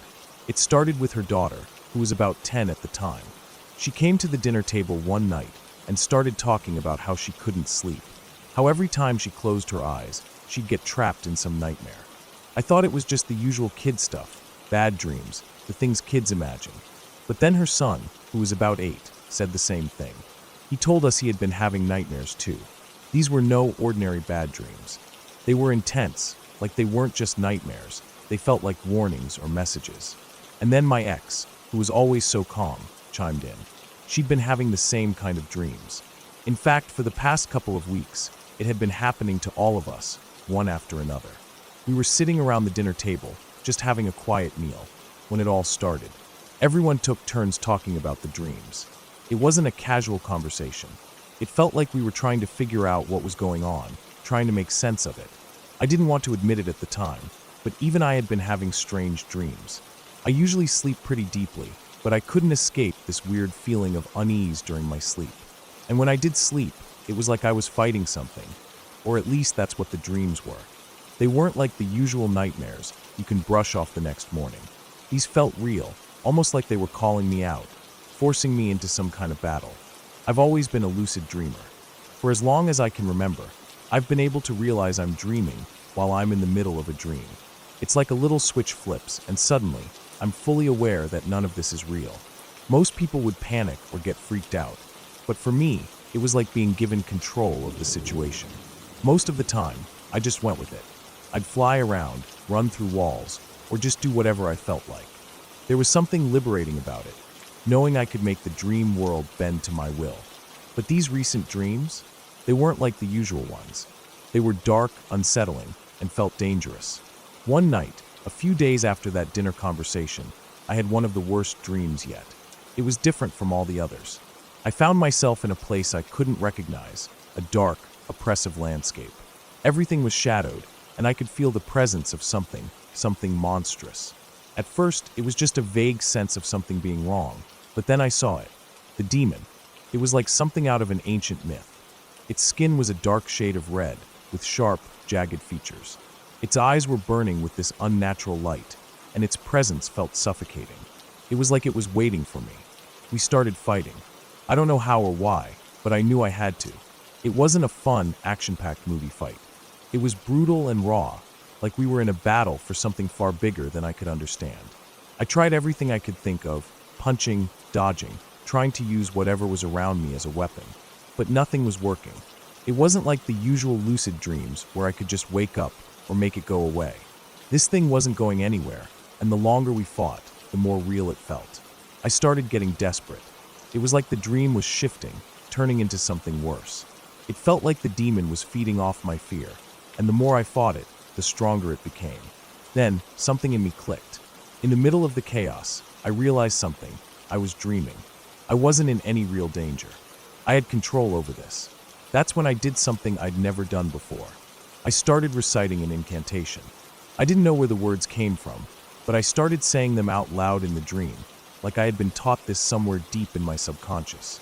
I can't remember the exact words, but I do know it was English, and it felt powerful, like the words were carrying some kind of weight. As I recited the incantation, I willed myself to speak it out loud in the real world. I wasn't sure what I expected to happen, but I thought maybe if I said it aloud, it would have some kind of effect on the dream. Maybe it would banish the demon, or at the very least, give me the strength to fight back. The next thing I knew, I was awake. The sudden jolt of waking up caught me off guard. My heart was pounding in my chest. It took me a moment to adjust, to make sense of the transition from the nightmare back to the real world. I was lying in bed, side by side with my ex. I could still feel the echoes of the dream, the fight with the demon, lingering in my mind. But what shocked me more than anything was the fact that I'd spoken in my sleep. I could hear my ex's voice beside me, groggy but clear, telling me, "Armor Phoenix, you're talking in your sleep." I remember the surreal feeling of knowing exactly what had just happened. I know, I muttered back, my voice thick with the remnants of sleep. She asked me why I had been talking, and without thinking, I said something that made both of us freeze. Because spells are more powerful when you say them out loud. Then I rolled over and went right back to sleep, my mind still half anchored in the dream world. The next morning, my ex was uneasy. She kept telling me how strange my sleep talking had been. She said the words I'd spoken didn't sound like gibberish, or anything like what you'd expect from someone speaking in their sleep. She said it sounded almost purposeful, like it wasn't random at all. She said it wasn't English, though, which freaked her out even more. I was half embarrassed, not sure what to think of it all, but I brushed it off as a weird sleep-talking moment. Over the next few days, something odd started to happen. The bad dreams, the nightmares that had been plaguing all of us, stopped. Like a switch had been flipped. It wasn't gradual, it was sudden. It was like whatever dark presence had been haunting our sleep had just disappeared, and things started feeling lighter. The heaviness in the air lifted, and we could all sleep more easily. My ex even mentioned that she had noticed a shift in the atmosphere of the house. She said it felt like whatever was causing all those disturbing dreams had finally been put to rest. In the weeks that followed, I couldn't shake the feeling that maybe, just maybe, the incantation I had spoken in my sleep had done something. I still don't know what I said, or where the words came from, but I can't deny that things changed after that night. The strange dreams stopped, the tension in the house lifted, and we all started sleeping better. I don't know if it was a coincidence, or if there was something to the words I spoke in my sleep, but after that night, we never had another nightmare. The strange thing is, I never told anyone about the demon or the incantation in detail. I didn't want to freak anyone out, especially since I couldn't explain it myself. It all just felt so surreal, like a part of me had tapped into something that wasn't supposed to be part of my reality. But whatever happened that night, it worked. The bad dreams stopped, and we moved on with our lives. To this day, I don't really understand what happened. Was it just a weird coincidence? Or was there something more to it? I guess I'll never really know. But all I can say is that after that night, the house felt different. It felt safe again. And for the first time in weeks, we could all sleep without the weight of those nightmares hanging over us.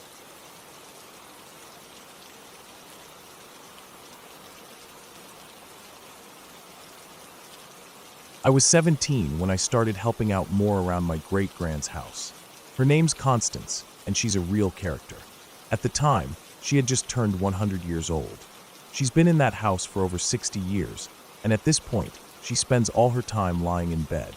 She's blind now, or almost completely blind, so she can't see the view from her bedroom. But it's an incredible view, the best in the whole town. Her house sits at the top of a hill, looking out over the river. When she was younger, I'm sure she spent a lot of time looking out that window, but now, she doesn't even bother to raise her head to it anymore. I used to visit her often, just to keep her company, and sometimes I'd help her out with little tasks. One morning, I asked her if there was anything I could do around the house. She told me the garden could use some tidying up, especially the pathway beside the porch. She said there were leaves everywhere, and it'd be good to clear it out. So I went outside, and there it was, the narrow path beside the house, right next to the embankment. It wasn't very long, only about 10 meters or so, but it had this strange, almost forgotten feeling about it. It was like the path wasn't really part of the house, like it led nowhere, or at least nowhere anyone would want to go. The way the branches and greenery hung over the path, it made the whole thing feel like it was hiding something. I decided to clear it, like Gran had asked. I grabbed the rake from the shed and put on my gloves, thinking it was just a quick job. As I started raking the leaves away, I realized the path didn't just end where I thought it did. It curved around the back of the house. My curiosity got the better of me, and instead of just clearing the leaves, I followed the path. At the end of the curve, there was this little 5 by 5 foot area, almost like a secret space that no one really saw. It was so strange because there didn't seem to be any real access to it, just that narrow path and some overgrown bracken, or ferns, that covered the ground. In the center of that little area was a door built into the wall. It wasn't part of the house, it was part of the embankment, built right into it. I'm not sure why, but I had to look closer. Maybe it was just the mystery of it, or maybe because I'd never seen it before, and Gran had never mentioned it. The door was old, covered in vines and bracken, like it had been hidden for years. I pulled some of the greenery back to get a better look, and that's when I saw it. There, in faded letters, was the word Games Room, etched into the wood. It didn't make sense to me at first. Gran had told me stories about the school that used to be there, about the kids playing in the garden, but a games room out back? That didn't fit with what she had told me. I stepped back for a second to take it all in. The door was old, and the padlock was rusted but still sturdy. I tried the padlock, but it wouldn't budge. It wasn't a surprise. It looked like it had been locked for decades. But then, I noticed something strange. There was a small hole in the door, just big enough for me to shine my phone's flashlight through. I aimed the light inside, but it was dark. There was something behind the door, though it looked like there was another layer of wood behind the door frame, blocking any view of what was inside. I decided to head back into the house and ask Gran about it. I took a picture of the door with my phone, figuring maybe she could recognize it, even though she was mostly blind. When I showed her the photo, she squinted at the screen for a moment, then shook her head. "No," she said. The games room was down under the stairs by the door. There were 2 rooms out back, but they were just storage. I don't remember there ever being a games room out back. I thought that was odd. Maybe she was just confused, but I felt like there was something more to it. I asked her where the storage rooms were. She mentioned they were up on the embankment, built into the wall. It was strange. Why hadn't she told me about this before? And why didn't she remember the games room being out there? I figured I'd check it out myself. I went back outside, walked along the house, and climbed up the embankment using the side of the house like it was a ladder. It wasn't easy, but I managed to get up there. When I got to the top, I noticed 2 old wooden doors just sitting there, built right into the wall. They looked like cellar doors, the kind you'd see leading down into a basement. I walked up to them, and the first thing I noticed was how rusty the locks were. It looked like I could just pull them off. So I did. I unlocked the doors and swung them open. Inside was nothing, just a dusty, empty space. There was some old fabric on the ground, but that was it. No furniture, no equipment, just an empty room. It was strange, but at the same time, it made sense. Maybe it had just been used for storage over the years.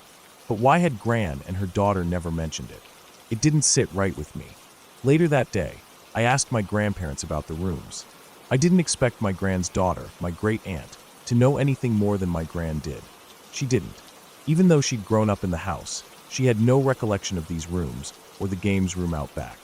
It was like it had all been forgotten or perhaps ignored. I asked her to come up to the house with me, so she did. We climbed up to the top of the embankment together, but when we got to the doors, all she said was, "Peculiar. Best go in and see Grandma, because we need to bring you home soon." That was the last time I ever went back there. I still think about that little hidden room sometimes, the one nobody seemed to remember. No one really seemed to care either. It was like that tiny space, with its rusty locks and hidden door, had been there for so long that it didn't matter anymore. But to me, it felt like something more, something that had been buried under all those layers of leaves, bracken, and forgotten memories. To this day, I still wonder what that room was for. Was it a storage room, like Gran said? Or was it something else? What happened in there all those years ago? And why was it hidden away? All I know for sure is that there's something off about it. Something that doesn't make sense. Something that feels like it's been left in the past, forgotten by everyone except me. But maybe it's better that way. Maybe some things are meant to stay hidden.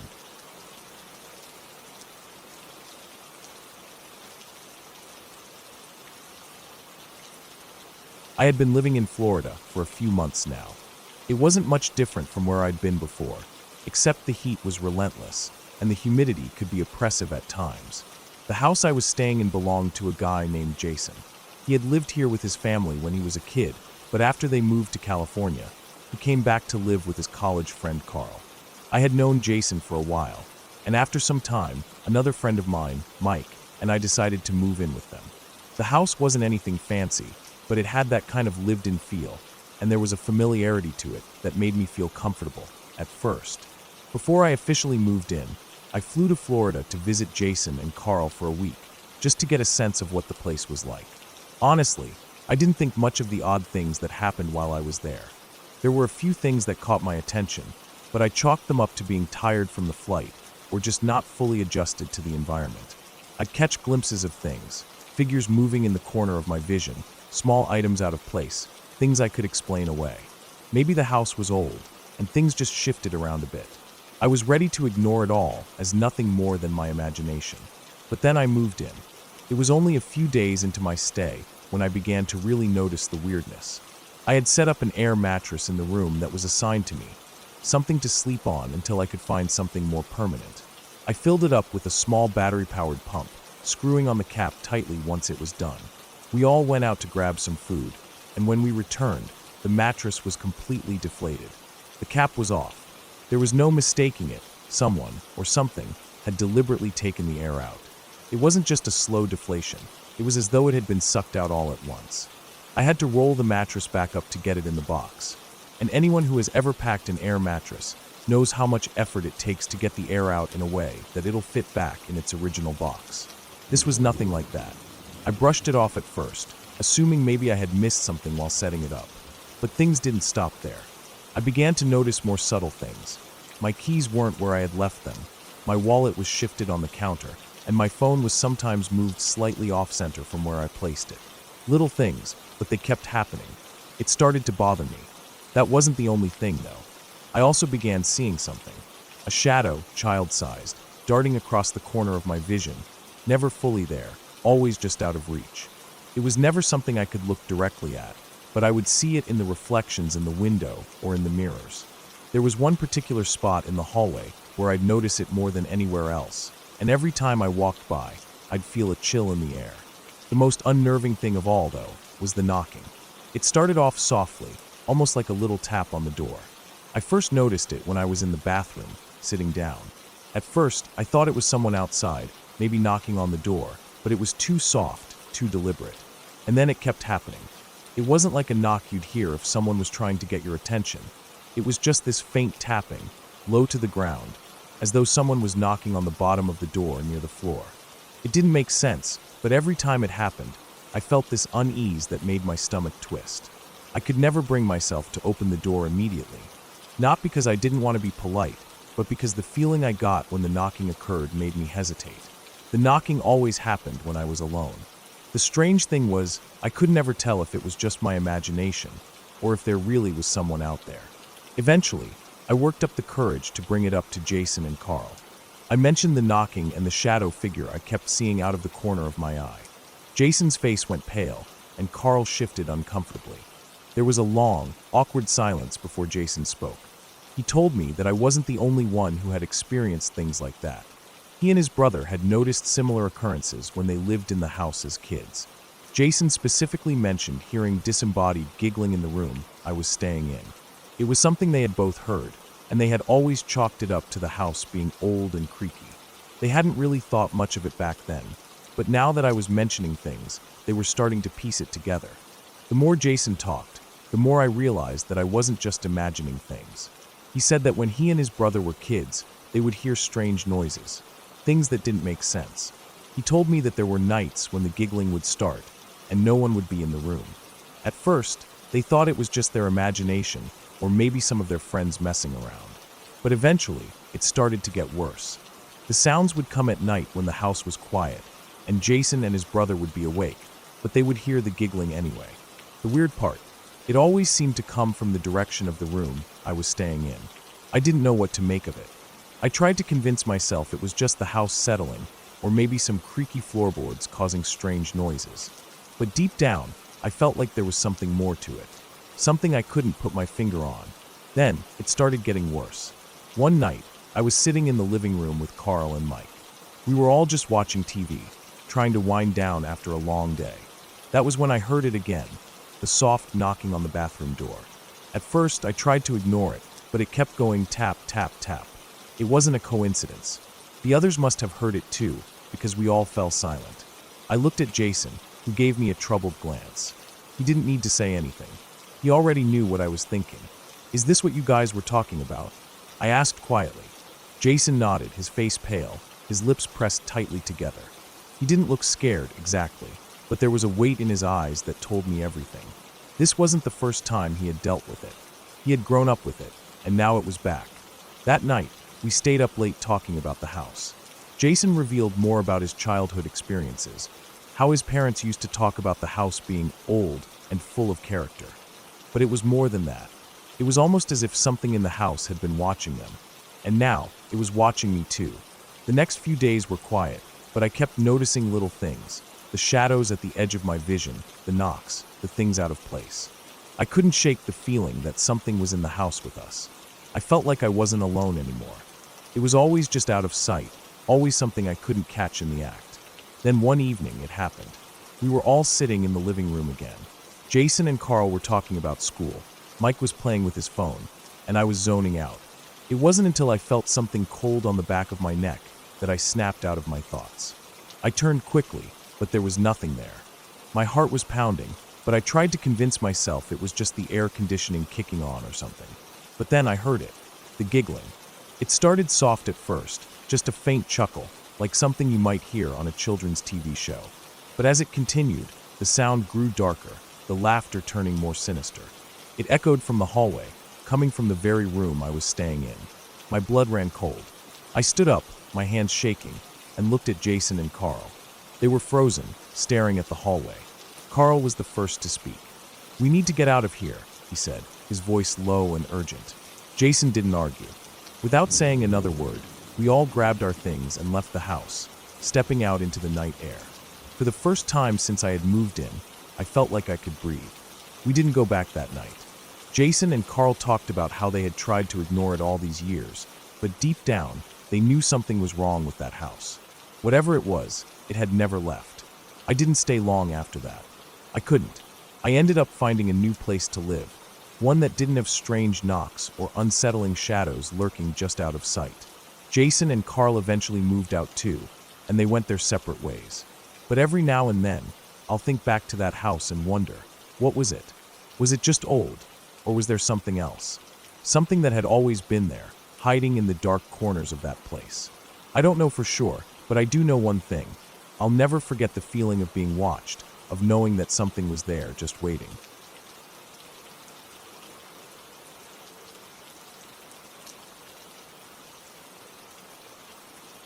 It was an ordinary morning when the box arrived. My mother had been talking about the wedding dress for weeks.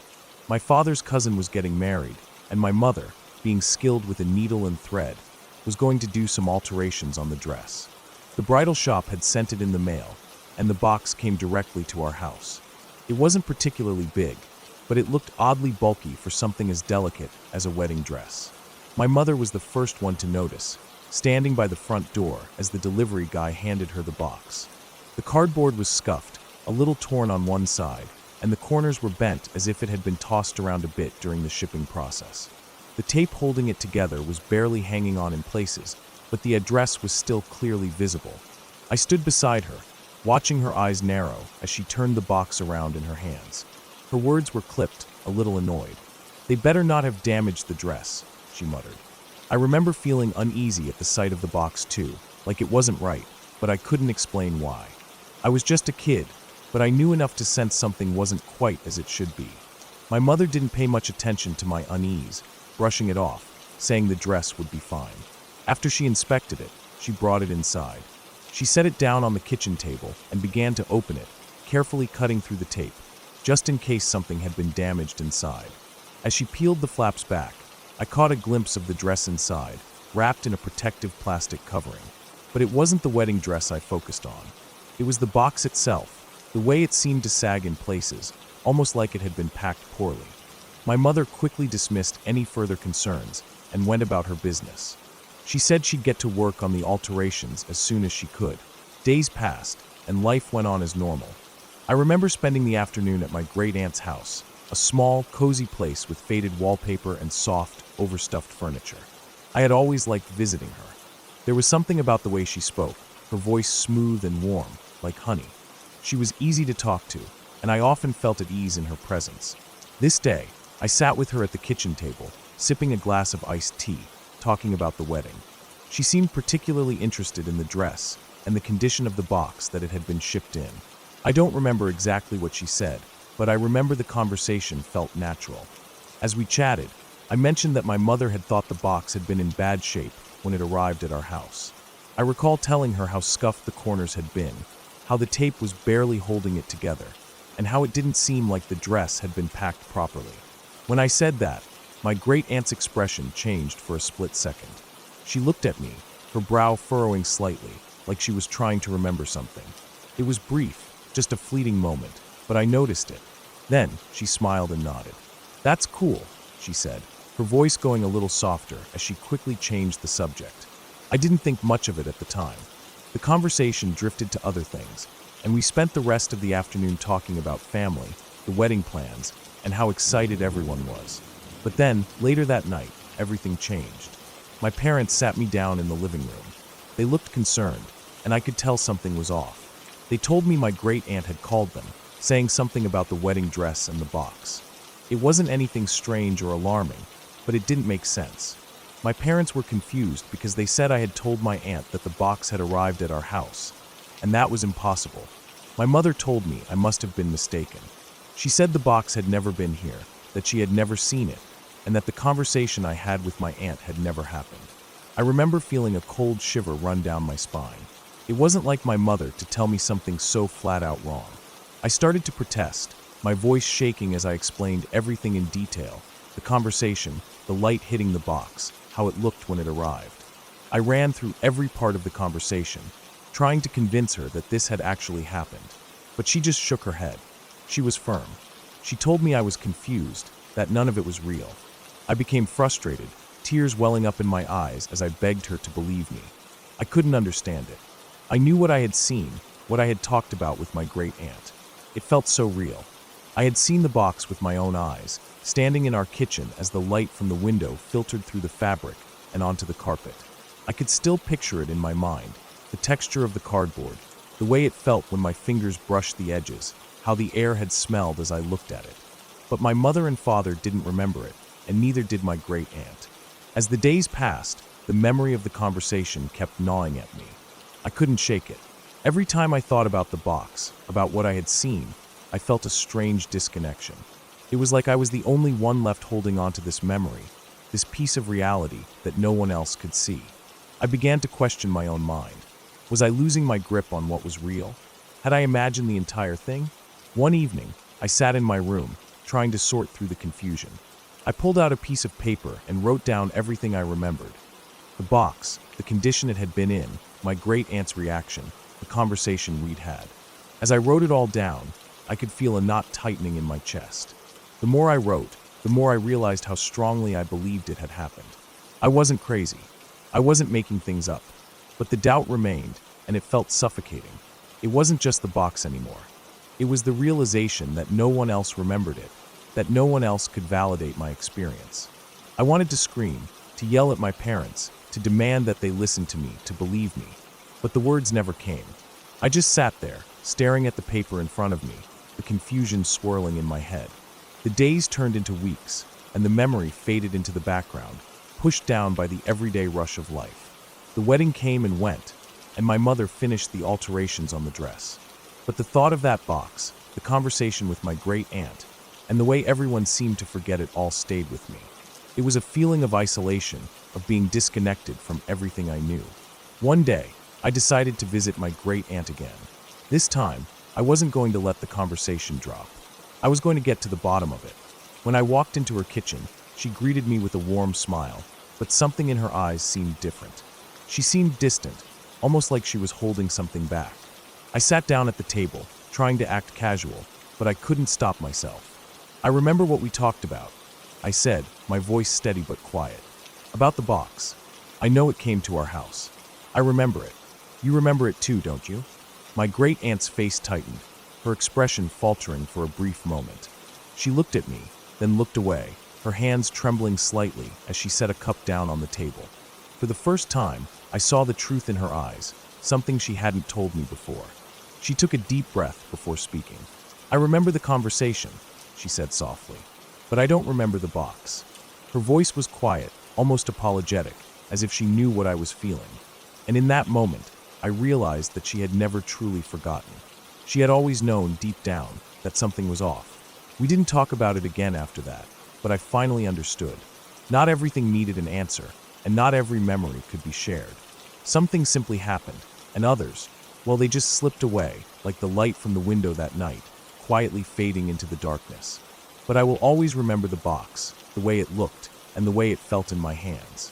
It's a part of me now, and even if no one else remembers it, I know that it happened, and that, in some strange way, is enough.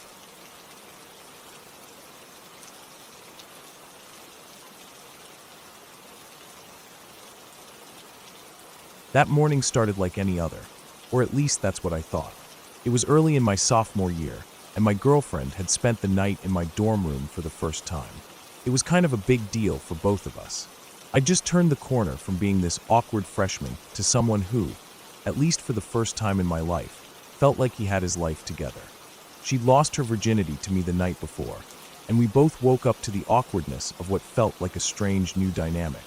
Neither of us had spent a night at each other's place before. We were still learning about each other in ways we hadn't yet explored. The room felt quiet. She was still half asleep, lying on my bed.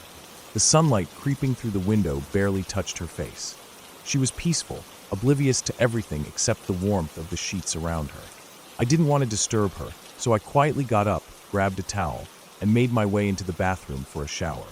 The bathroom was small, the walls lined with the usual college dorm decor, generic shower curtains, an old soap dispenser on the wall, and the constant hum of a vent that never quite seemed to work. The water pressure was decent, considering how many people shared the bathrooms in this building, and the water was just the right temperature. I stepped under the stream and closed my eyes, letting the hot water run over me, trying to shake off the drowsiness that still lingered from the night before. Then I heard it. It was faint at first, but unmistakable. Ryan. It was my name. Someone was calling my name. It was a strange thing, to hear it like that, so distant and yet right next to me. I could hear it in my head more than I could hear it with my ears. It wasn't like a normal sound, where the voice would come from one direction or another. No, it felt like it was coming from everywhere and nowhere at once. It was as if it was in the space between my thoughts, ringing louder than the rush of the water against the shower tiles. Ryan. Again, but this time it felt sharper, more urgent, more panicked. I froze. I stood there, the water running down my body, almost paralyzed by the odd sensation. The voice wasn't coming from outside. It wasn't someone in the dorm. It wasn't even in the room. It felt like it was in my head, inside my skull, calling my name in that tiny, panicked voice. There was something so strange about it. It wasn't a loud voice, but it felt so intense, as if it had been amplified in my brain. It was as if someone were shouting at me from far away, but also like it was right beside me. The distance didn't make sense. It was so far, yet it felt so close. It made no sense, but I figured I was just imagining things. Maybe it was just the noise of the water, the steam in the air, or my mind playing tricks. You know how sometimes, when you're in a quiet room, you think you hear someone whispering your name or some random sound. It's like your brain just fills in the gaps. That's what I told myself. Ryan, the voice said again. I shook my head, trying to clear the feeling. It had to be just a trick of my senses, nothing more. Maybe it was some weird echo in the plumbing, or a sound from someone else in the building. I wasn't about to let myself freak out over nothing. I turned the water off, grabbed a towel, and stepped out of the shower. Still, the voice echoed in my mind, faint but persistent. Ryan. I got dressed, brushed my teeth, and tried to shake it off. As I opened the bathroom door, I glanced over at her, still lying on the bed. She was mostly asleep, still curled up, her breathing soft and slow. Nothing seemed off. Everything seemed normal again. Later that day, I didn't really think much more about it. I didn't even mention the odd voice to anyone. I just moved on with my day like you do when weird things happen. The voice faded from my mind, replaced by the usual mix of college stress, assignments, hanging out with friends, and plans for the weekend. But then, 2 years later, we were sitting in someone else's dorm room, just a bunch of us lounging around, and out of nowhere, my girlfriend casually brings it up. I don't think I even remembered it clearly until she said something. Oh yeah, remember that first night I stayed in your room? And then you went to go take a shower? I was freaking out because it was so dark in your room. I started having a panic attack and started screaming your name in my head while you were in the shower, she said, almost laughing about it. I remember thinking if I screamed loud enough in my head, you would hear me or something. I froze. The words hit me like a punch to the gut. I didn't say anything for a moment, processing what she just said. The details were too accurate, too specific. She described the panic, the darkness, and the isolation in the exact way I had felt when I was in the shower. Her words weren't just some random thing. They weren't a coincidence. She had felt the exact same thing I had, only on the other side of the wall. My mind raced, but I didn't know what to think. I couldn't just dismiss it like I had back then. There was no logical explanation for it. No scientific reason why we both had felt the same thing at the same time. I didn't believe in telepathy or any of that woo-woo stuff. I was the guy who mocked people who talked about energy or vibes. I always looked for the logical explanation, the one that made sense, the one that didn't involve things that couldn't be measured. But this time, I couldn't explain it. It didn't add up. We hadn't talked about it before, and we hadn't shared that experience with anyone else. It wasn't something we had planned. We had both felt it, both experienced the same thing, and we were separated by a bathroom door, by a few feet of space. Yet, somehow, our minds had connected in that moment. That day, I didn't know how to handle it. I didn't bring it up again after she mentioned it. I couldn't. What could I even say? I just kept thinking about how strange it was, how this tiny moment between us had felt almost impossible, yet real. In a way, it bothered me. I felt unsettled. It didn't fit into my world, my understanding of things. I spent the next few weeks trying to shake it off, but it never fully left my mind. I kept thinking back to that moment in the shower, that strange sensation of hearing my name. I kept thinking about her panic, the fear she must have felt when she couldn't get my attention, when she was alone in the dark and couldn't reach me. And the more I thought about it, the more it bothered me that we had both experienced something so inexplicable, so beyond what we could control. But I never mentioned it to anyone. I couldn't explain it, so I kept it to myself. Even though it's been years since it happened, I still think about it now and then. I still don't have an explanation for what happened that day. Maybe it was all a coincidence, or maybe it wasn't. I can't tell you if it was supernatural or if it was just some weird confluence of our brains. But there's one thing I know for sure. I've never been able to shake the feeling that something happened that day. Something real, something we can't explain, but something that happened all the same.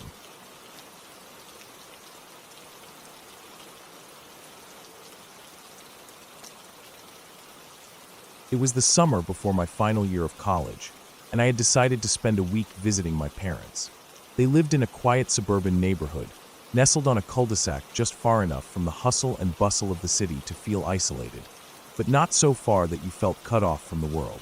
Their house was a typical two-story, brick-faced home with large windows and a steep roof. A house built for a family. The kind of house you don't expect to feel anything but safe in. I'd come to visit because I had a little break between summer classes, and I missed them. It was a peaceful time, just me and my parents. I'd been staying in my old room, a small, cozy space that felt just as it had when I was younger. It was a nostalgic feeling, but not a bad one. I could sleep in until noon without anyone bothering me, which I definitely took advantage of. One morning, around 11 a.m., I decided to take a nap on the couch in the living room. The TV was on, but the volume was low. I don't really remember what was on, but it didn't matter. I was tired. I'd stayed up late the night before working on some assignments, and my body just wanted a break. I'd only been asleep for about an hour when something woke me up. It started with a noise, a sharp, repetitive sound. At first, I thought it was part of a dream, or maybe the TV was just a little too loud. But then the noise came again, louder this time. It was a doorknob jiggling. Not the kind of casual rattle you get when the wind blows through a crack in the window. This was the kind of jiggling you get when someone's trying to get into a room. A deliberate, forceful sound. I froze. The sound was coming from upstairs. I didn't immediately think anything was wrong. My parents' house had old, quirky doors with knobs that locked by pushing them in and turning, so I assumed it was my dad, who had a habit of accidentally locking himself in rooms. It was something he'd done before, usually resulting in a mix of frustration and laughter once he figured out what had happened. I got up from the couch, a little groggy, and made my way up the stairs. When I reached the top, I checked the doors. They were all wide open, every single one. The bathroom door, the bedroom doors, even the closet doors, open. I stood there for a moment, staring at them. I'm not sure what I was expecting, but I certainly wasn't expecting the doors to be open. I convinced myself that it was probably just some half-waking dream or a weird sound that my mind had exaggerated. Maybe I'd just been hearing things. I walked back down the stairs, trying to shake off the unease that had started to settle in my chest. I turned off the TV and laid back down on the couch, trying to sleep again. I must have drifted off because an hour later, I was woken up again. This time, it was the sound of a doorknob jiggling on the other side of the house. The sound was even clearer than before, and it made my stomach twist. I wasn't dreaming this time. The noise was real. I hesitated for a moment, lying there, wondering if I should just ignore it.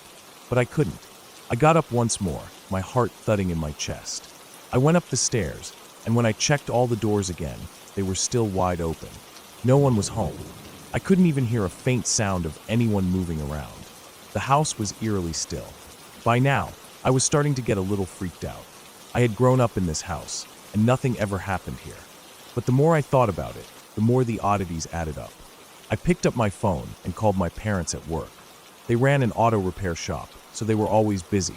My mom answered first, and I asked her if she had been home at all that day. "No, I've been at work," she said, her voice tired. "Why? What's wrong?" I didn't want to sound paranoid, so I told her everything was fine, just checking. I hung up and called my dad. He gave me the same answer. They'd both been gone all morning. No one had been in the house. At this point, I didn't know what to think. There were no other cars in the driveway when I pulled up, and my parents had definitely not been there. I wasn't sure what to make of the whole situation. The odd sounds, the doors, the unsettling feeling in the air. I needed to get out of there, so I packed up my things and left. I told myself it was just a weird coincidence, but something inside me knew it wasn't that simple. The doorknob jiggling didn't happen again. In fact, I never heard it again after that day. But I still think about it sometimes. What if someone had been in the house messing with me? Or maybe it was something else entirely. I don't know, but I never went back to spend the night in that house after that. Not alone, at least. That incident stayed with me for a long time, but I didn't think about it too often. There was one other time, though, that I couldn't shake the feeling that something wasn't quite right. A few months before that strange incident, my friend and I had been helping my parents move into their new house. We'd been hauling boxes and furniture up the stairs into the various rooms.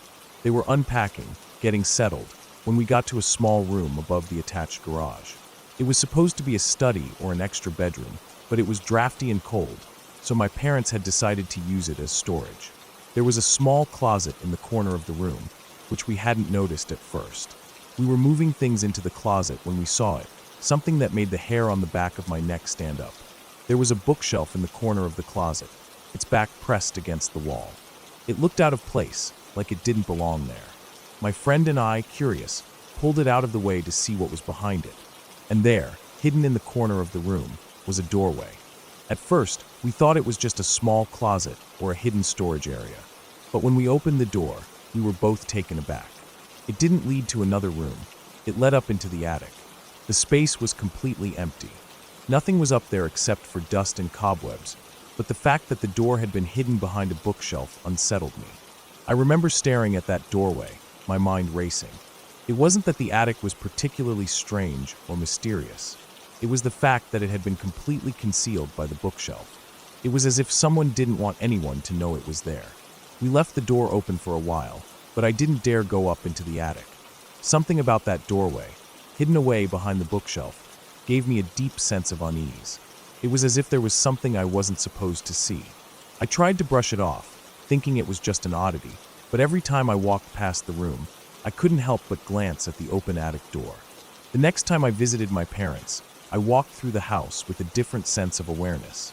I couldn't shake the feeling that I was being watched, like there was something lurking in the corners of the rooms.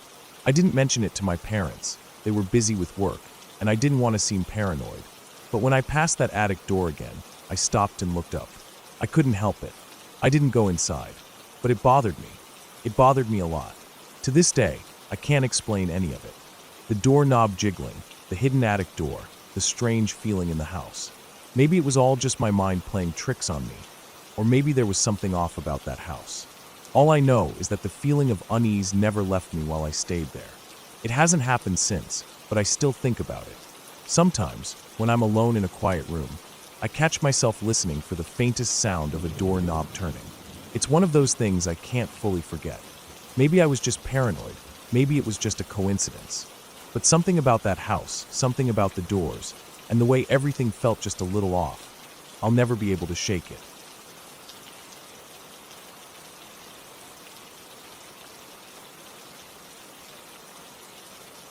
I've lived in my childhood home for most of my life. It's an old 3-story house that has a cellar beneath it. The house is built in such a way that sound travels easily through the floors and walls. It's a big, drafty place, with creaky floors and strange echoes that always make it feel like there's someone else around, even when you're alone.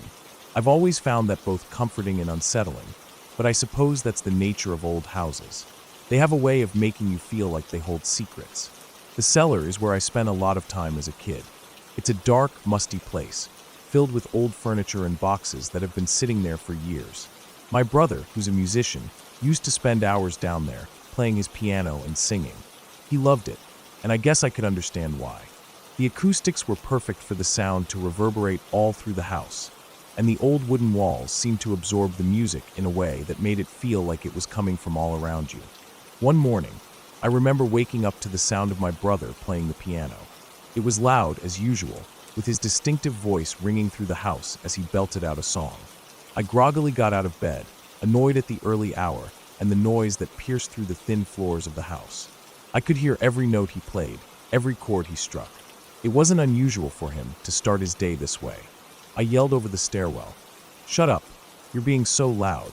I don't know why I bothered, since he always did this when he was in a mood to play.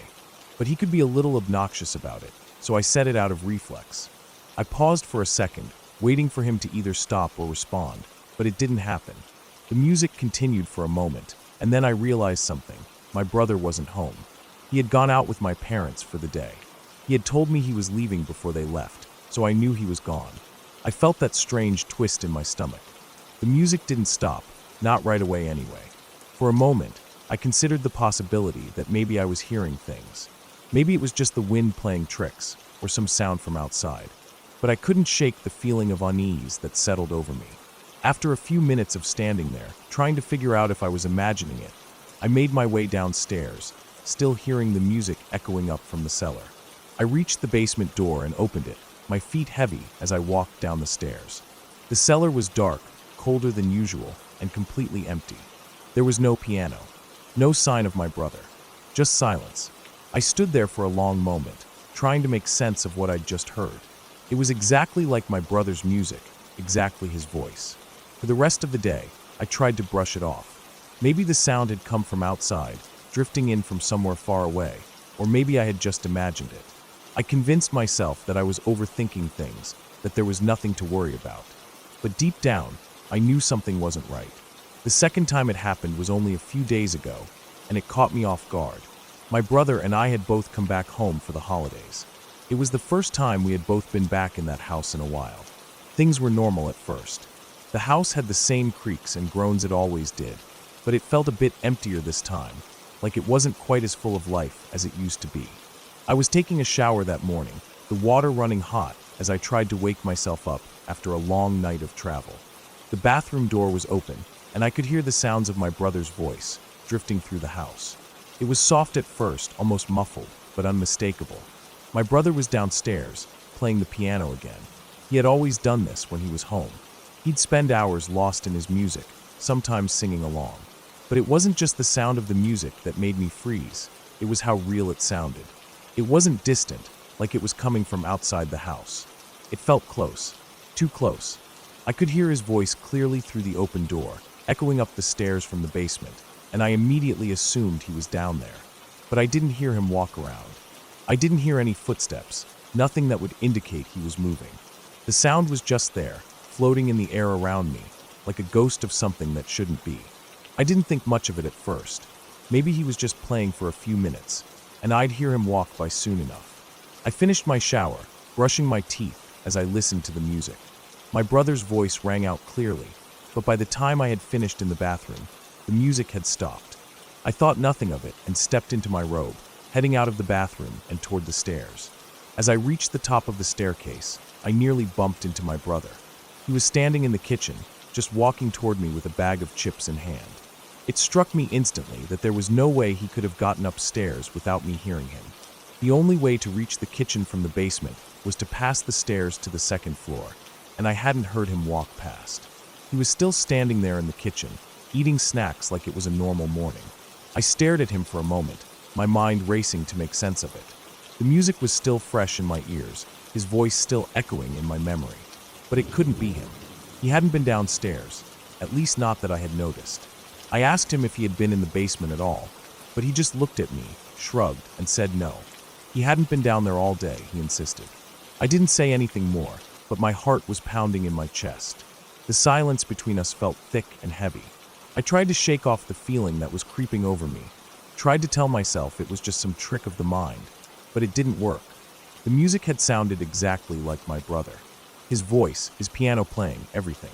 But he hadn't been there. I couldn't understand it. After breakfast, I went back downstairs and checked the basement again. The cellar door was closed, and the space inside was as dark and empty as it had been earlier. There was no sign of anything being out of place. No piano, no footprints, no anything that could explain what I had heard. The air in the cellar was still and cold, and everything was just as it should be. But I knew what I had heard. I knew it wasn't just my imagination. I didn't say anything more to my brother about it. Maybe I was just being paranoid. Maybe I was letting the old house get to me again, like it always had. But there was something unsettling about the way it all played out. The way the music stopped, and I found myself standing in the kitchen, face to face with my brother, who hadn't been anywhere near the basement. For the next few days, things felt off. The house seemed quieter somehow, and I couldn't shake the feeling that I was being watched. It wasn't paranoia, it was something else, something deeper. Every time I walked through the house, I found myself listening more closely, waiting for the sound of footsteps or a creak in the floorboards. But there was nothing, just the silence. The music never came back after that. But I kept thinking about it. I kept remembering that morning, the way the piano played when no one was there to play it. The way my brother had looked at me, almost as if he knew I knew something. It felt like something had been trying to get my attention, to tell me something, but I couldn't figure out what. I don't know if it was the house, or if it was just the way my mind was starting to unravel from all the strange things that had been happening. But I couldn't escape the feeling that something wasn't right. Not just with the music, but with everything. It was like the house itself was holding on to something, a secret it didn't want me to uncover. I don't know what it was. Maybe it was the sound playing tricks on me. Maybe there was some logical explanation I hadn't thought of yet. But in the pit of my stomach, I knew that whatever had happened in that house, whatever had been in the basement, was more than just a coincidence. I don't know what it was, but I know that I will never forget it. The memory of that music still lingers with me, haunting the corners of my mind every time I close my eyes. I haven't been back to that house since, and I don't know if I will. Sometimes I wonder if it was all just a bad dream, something I imagined in the quiet of that old house. But I know better. Whatever it was, it's still there, and it knows I heard it.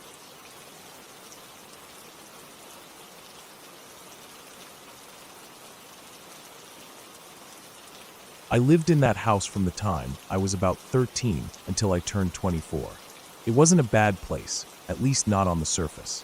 It had everything a kid could want, a decent yard, enough space for privacy, and rooms big enough to have my own space.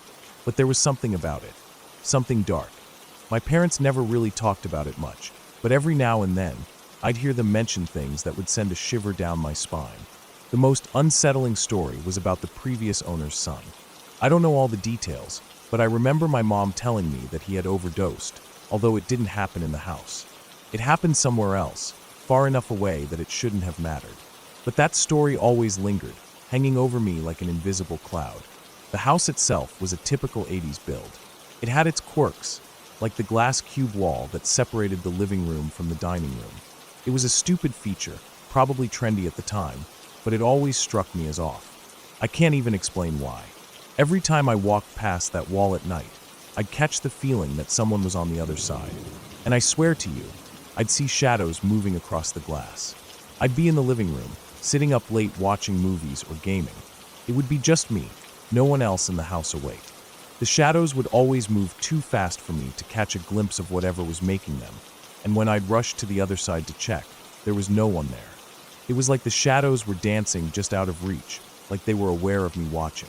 But it wasn't just the shadows. It was the noises, the creaks and groans of the house.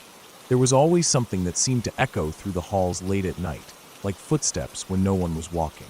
It was the kind of sound that made you turn around, hoping to see the cause, but you'd never find it. One night, when I was about 15 years old, something happened that changed the way I viewed that house forever. I was lying in bed, my laptop closed on my nightstand. It had this blue light that shone through the cracks when it was off, just enough for me to tell the time if I squinted my eyes. It was the kind of thing you don't think twice about until you're lying in the dark, waiting for sleep to take over, and your mind starts to race with random thoughts. That's when I heard it. I had just woken up, not sure why. The room was still dark, and I was groggy, trying to shake off the remnants of sleep. I squinted over at my laptop, using the faint blue light to check the time. As my eyes focused on the digits, I heard something. It wasn't just any noise. It was a whisper, and it wasn't from across the room or somewhere distant. It was right next to me, as if someone was standing inches away from my ear. The voice didn't speak words, just my name, soft but clear, like it had been waiting for me to wake up so it could say my name. My heart leaped into my throat. My body shot upright, adrenaline surging through me. I didn't even think. I just scrambled out of bed, knocking stuff off my nightstand, tripping over my own legs in my panic. I didn't stick around. I ran. I ran straight out of my room, through the hallway, and into the living room. I didn't care how late it was, didn't care about waking anyone up. I threw myself on the couch, not caring about anything except that I was away from whatever had just happened. I didn't sleep much that night, my mind racing, every little noise setting me on edge. I kept waiting for it to speak again, but it never did. The next few nights weren't much better. Every time I closed my eyes, I was waiting for that whisper, for that presence to come back. I couldn't sleep, couldn't relax. I was constantly looking over my shoulder, hearing sounds in the house that I'd never noticed before. It was like everything in that house was conspiring to make me feel like I wasn't alone. But it wasn't just the sounds or the strange occurrences. Over the years, I started noticing the little things that didn't make sense. For instance, the house had a camera system already installed, one that I could check through a monitor in the living room. At first, I thought it was kind of cool, like I was in some sort of spy movie. But then I started seeing things on the camera that made me question if I was losing my mind. I'll never forget the first time I saw it. The back gate to the yard, the one with the 2 clip locks on it, opened by itself. It wasn't like the wind just nudged it open. No, it was more deliberate. It opened slowly, almost as if someone was standing there, waiting for the right moment to push it open. The locks were the kind that required a little bit of force to unlatch, but this wasn't about force. The door just opened like it had a mind of its own. I ran outside to check it, but there was no one there. Nothing had been disturbed, but the feeling, that deep, unsettling feeling, stayed with me. It was like something was just beyond my reach, waiting for me to turn my back. I tried to convince myself that I was just imagining things. I told myself it was just the wind or a glitch in the camera system. But deep down, I knew it wasn't. I could feel it in my bones, that sensation of being watched, of something lurking just beyond what I could see. It became normal for me to feel like the house was always just a little too quiet, like something was holding its breath, waiting. As the years went by, I got used to it. I learned to live with that feeling of discomfort, like I wasn't really alone, even though I was. But it never went away. It was around the time I turned 22 that I finally moved out. I was leaving for college, and I figured it was time to start fresh. My parents still lived in that house, and they never seemed to notice what I did. But I'd hear them talk about strange occurrences, little things that didn't add up. They'd mention doors being open when they were sure they were closed, or things being moved around. But it was always the same. Probably just the wind, they'd say. I don't know if they ever really understood. Maybe they didn't want to. But as I packed up my things and walked out of that house for the last time, I didn't look back. I never did. Years passed, and I found myself back in the town, visiting my parents during a holiday. The house was still the same, but I didn't want to stay there. It had been a long time since I'd lived there, but I could still feel that oppressive weight in the air. That tension. I could still hear the whispers in the back of my mind, though they were quieter now, faded by time. I found myself standing in front of the old house one evening, just before dark. It looked different now, like it had aged and weathered over the years, but the unease I'd felt when I was younger was still there, pressing on me. I tried to shake it off, tried to convince myself that it was all in my head, but something told me that it wasn't. Something told me that the house, that place I had lived in for so long, had a life of its own, and it was still watching, still waiting. I never went back inside. I left that day, and I haven't set foot in the house since. Sometimes when I think about it, I wonder if it's still there, the darkness that always seemed to linger. But I can't bring myself to find out. It's something I've learned to live without, and I'm okay with that.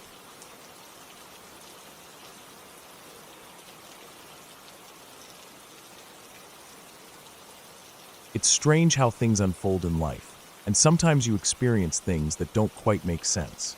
When I think back to that time at my grandmother's house, I can't help but feel uneasy, even all these years later. It all started pretty innocently, or at least it seemed that way. My grandmother always stayed up late on her computer, catching up with friends or watching shows. It was something I'd gotten used to over the years, the soft clicking of her keyboard as I went to bed. But that one night, things took a turn I didn't expect. I didn't see it coming, and neither did she. That evening, I was in my room, doing my usual high school homework, when I heard my grandmother's voice. She was talking to someone, but I figured she was just on the phone. She often called her friends late at night to chat, so I didn't think much of it. However, the tone of her voice struck me as odd. It wasn't the usual cheerful tone she used when talking to my aunt or one of her friends. This was different. It was more casual, almost like she was speaking to someone she was familiar with, someone who had just entered the room. I didn't think too much of it, though. Maybe she was talking to my grandfather, who liked to sneak up on her late at night. But it was a little strange that I didn't hear his heavy footsteps approaching the room. My grandfather always walked loudly, especially when he wasn't wearing his slippers. But that night, the house was unusually quiet.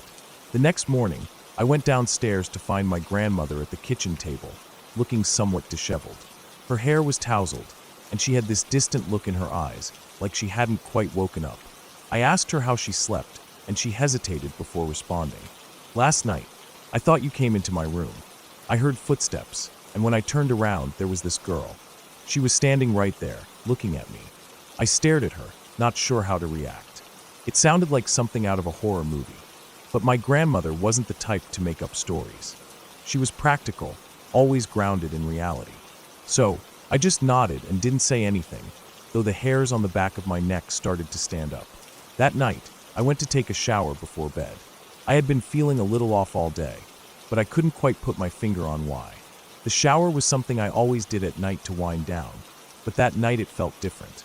I stepped into the bathroom, turned on the water, and pulled the shower curtain back. As the warm water hit me, I closed my eyes, trying to relax. And that's when I saw her. I didn't see her face at first. It was the movement that caught my eye. A pale figure standing in front of the glass shower door, just on the other side, staring at me. Her face was so pale, so sickly white, it made my stomach churn. Her eyes were hollow, empty pits, like black voids that sucked the light out of everything. I couldn't breathe. My heart slammed in my chest. I froze, my mind racing, trying to comprehend what I was seeing. But there was no mistaking it. The girl was standing there, looking at me. I don't know how long I stood there, staring back at her. It felt like an eternity. But then, just as suddenly as she had appeared, she was gone. I didn't hear her leave, and I didn't see her walk away. One moment, she was there, and the next, she was just gone. My body was shaking, and I could barely finish my shower. I didn't even want to look at the bathroom door, but I couldn't help myself. Every step I took out of that shower felt like it was taking me further from something I didn't understand, something I was terrified to understand. The next morning, I didn't know how to talk about it. I told myself it was just a trick of the light or my imagination. I convinced myself that there had to be an explanation, something rational that could explain what had happened. But the fear in my chest wouldn't go away. Later that day, my friend came over to hang out. She was always a bit of a skeptic, someone who didn't believe in ghosts or anything paranormal. So when I told her about what happened in the shower, I expected her to laugh it off. But she didn't. She listened quietly, her eyes wide with concern. "Wait," she said after a moment. "I think I saw the same thing." She told me that she had been over at my house the other night. She'd gone downstairs to grab a bottle of water from the fridge when she saw the girl standing at the top of the basement stairs. She described her as pale, with hollow eyes, just like I had seen. My heart skipped a beat when she said it. How could we have both seen the same thing, at different times, in different parts of the house? There was no way we were imagining it. That evening, I brought it up to my grandmother again. I didn't want to alarm her, but I needed to know if she had seen anything else. Her face went pale when I mentioned it. She told me that she had dreamt about the girl. In her dream, the girl had fallen into a well in the backyard, a well that didn't exist in real life. She said the dream felt so real, like she was back in time, and the sorrow and anxiety she felt were overwhelming. She said that in the dream, the land where our house now stood was empty, barren. She didn't know how, but she knew that the girl had fallen into the well, and no one had come to help her. It made my grandmother uneasy just talking about it, like the dream was still haunting her. The more I thought about it, the more it all seemed connected. The girl in the basement, the girl I had seen in the shower, the strange dream my grandmother had. Everything about it felt off, like the house was holding on to something dark and unresolved. But I couldn't figure out what it was. I didn't know what to make of it. I didn't believe in ghosts or supernatural forces. I wasn't someone who thought the house was haunted, but the pieces didn't add up. The feeling of dread that lingered in the air, the unease that settled in my stomach whenever I walked through the hallways, it all pointed to something beyond my understanding. I tried to convince myself that it was just coincidence, that our minds were playing tricks on us. But then one day, I decided to dig deeper. I started researching the history of the land where my grandmother's house stood, wondering if there was something about the place that had been forgotten over the years. What I found shocked me. A long time ago, there had been a well on the property. It had been filled in years before we moved in, but there were old newspaper clippings about a tragic event. A young girl, no older than 10 or 11, had fallen into that well. The story said that she had been playing outside with her family when she slipped and fell, and no one had been able to rescue her in time. The well had been abandoned, and the girl's death had been a quiet tragedy, with no one ever really knowing what happened to her. It struck me as eerie, the way the pieces of the story seemed to match up with what we had all experienced. I never told my grandmother what I found. Maybe I was trying to protect her, or maybe I didn't want to believe it myself. But after that, things started to settle down. The girl didn't appear again, and the house seemed quieter. Whatever presence had been there, it felt like it had moved on. I don't know if I'll ever truly understand what happened in that house. Maybe it was just a series of strange coincidences, or maybe something from the past was trying to make itself known. But I can't shake the feeling that it's all connected somehow. Maybe the girl never really left, and maybe the land itself still carries the weight of her sorrow. I can't say I believe in ghosts, but I also can't explain what happened. There are still times, late at night, when I catch myself looking over my shoulder, half expecting to see those hollow eyes staring back at me from the darkness. But when I think back to that time, I remember one thing for sure. That house was never quite the same again. It was as if the house, the land, and the memories of what had happened there were all tied together in ways that no one could ever fully understand.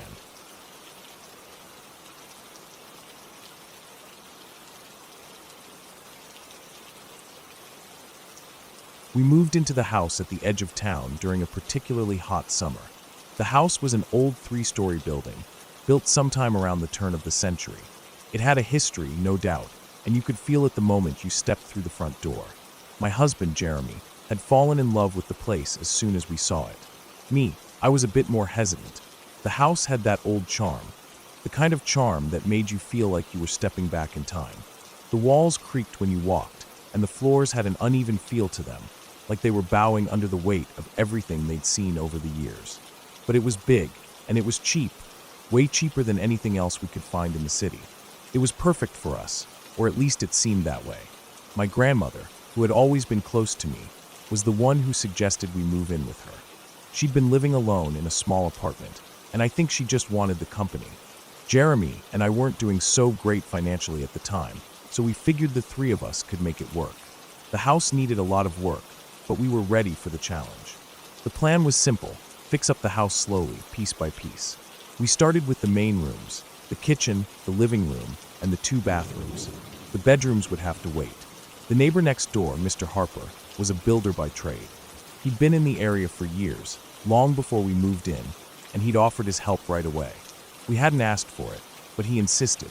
"I'll help with whatever you need," he'd said, and so we agreed. Having a builder next door was a godsend, especially when we started to notice how much work the house actually needed. There was always something that needed fixing, from broken windows to loose boards, to the plumbing that seemed to groan and complain every time you turned on a faucet. I remember the first time I spoke to Mr. Harper about it. I was outside in the garden, which was overgrown with weeds, trying to get a small patch cleared. It was so hot, and the air felt thick, like you were wading through it. He came over to offer me some advice on how to clear the weeds quicker. We ended up chatting for a while, and he mentioned that he'd seen my grandmother out working in the garden the past couple of days. "She's always busy out there, isn't she? It looks great," he said. I had been a little confused at first. "My grandmother?" I asked, because I knew she was supposed to be visiting my parents in another city. She hadn't been home for the past week. You've seen her in the garden? He nodded. Yeah, I see her walking around back there, always in the same spot, by the window of the back bedroom. She's got white hair, right? It took me a second to process what he was saying, but when it hit me, a cold shiver ran down my spine. That wasn't my grandmother. She was 100 miles away, visiting my parents. I stared at him for a moment, trying to think of something to say, but nothing came to mind. I didn't want to tell him that it wasn't my grandmother. He was a superstitious man, and I could already see the worry in his eyes. If I told him what I was thinking, if I told him that someone else might have been in the garden, he probably wouldn't have come back to finish the work. I didn't want that, so I said nothing. I just smiled, nodded, and changed the subject. The next few days passed without much incident. I didn't tell Jeremy about the conversation with Mr. Harper. What good would it do? The work was going on, and that was the most important thing. But things started to feel off. At night, when we would eat dinner, I started to feel like someone was watching us. I kept catching glimpses of movement out of the corner of my eye, like someone was standing in the hallway just out of sight. It wasn't enough to be certain of anything, but it unsettled me. Then one night, it happened. Jeremy and I were sitting at the dining table, eating a quiet dinner. The dogs were lying by our feet, occasionally lifting their heads to glance at us, the only sound in the room coming from the quiet clinking of silverware against plates. I wasn't really paying attention to anything in particular, lost in my thoughts, when I heard a soft whine from one of the dogs. It was low and anxious, and it made me look up. I don't know what made me glance toward the hallway at that exact moment, but I did, and that's when I saw it.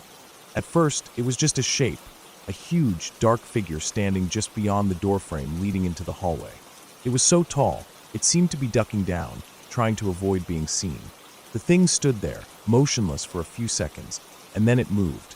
I saw its form whip up and away, as if it was hiding behind the doorframe, peering into the room.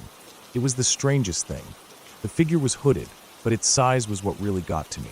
It was big, too big to be anyone I knew. My heart started to pound, and I felt a cold sweat trickle down my back. The dogs were whining again, only louder this time, and I could feel their unease spreading through the room like an invisible fog. I had to blink a few times, trying to make sense of what I'd just seen. I looked back, expecting to see nothing, but the hallway was empty, just as it should have been. I forced myself to stand up, to walk over to the hallway and look. There was nothing there, no figure, no movement, just shadows. But the feeling of being watched, lingered, like an invisible hand brushing against my skin. That night, I didn't sleep. I kept the lights on in the bedroom, and I couldn't bring myself to go into that hallway again. The dogs stayed close to me, and I could hear them shifting restlessly at the foot of the bed. I didn't tell Jeremy what I'd seen. I didn't want to freak him out. He had enough on his plate with the house. He was the one doing most of the work, fixing up the electrical wiring and making sure everything was structurally sound. He was tired. I didn't want to add to his stress, but the days that followed felt heavy. It was like the house was pressing in on me, and I couldn't shake the feeling that someone, was lurking just outside my sight. Every time I went into the kitchen, I felt like I was being followed, like the air itself was thick with eyes. I stopped going into the hallway after dark.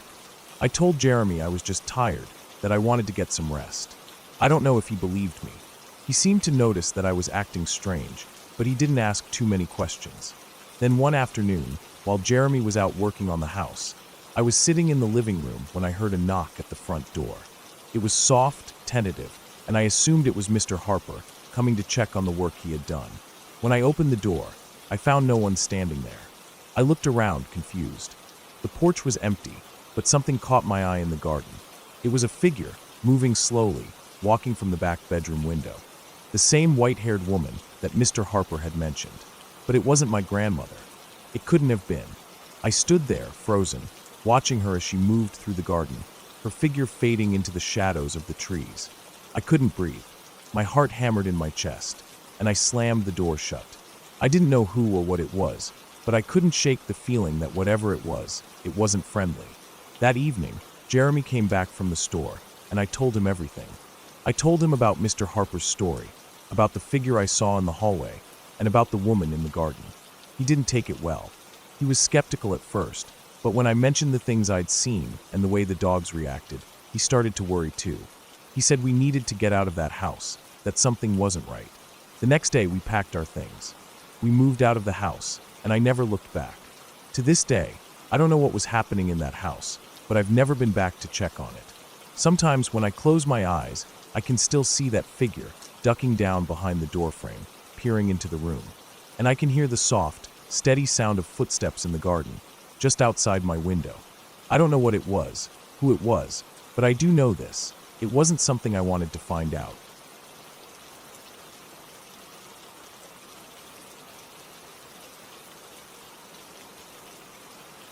That night still messes with me.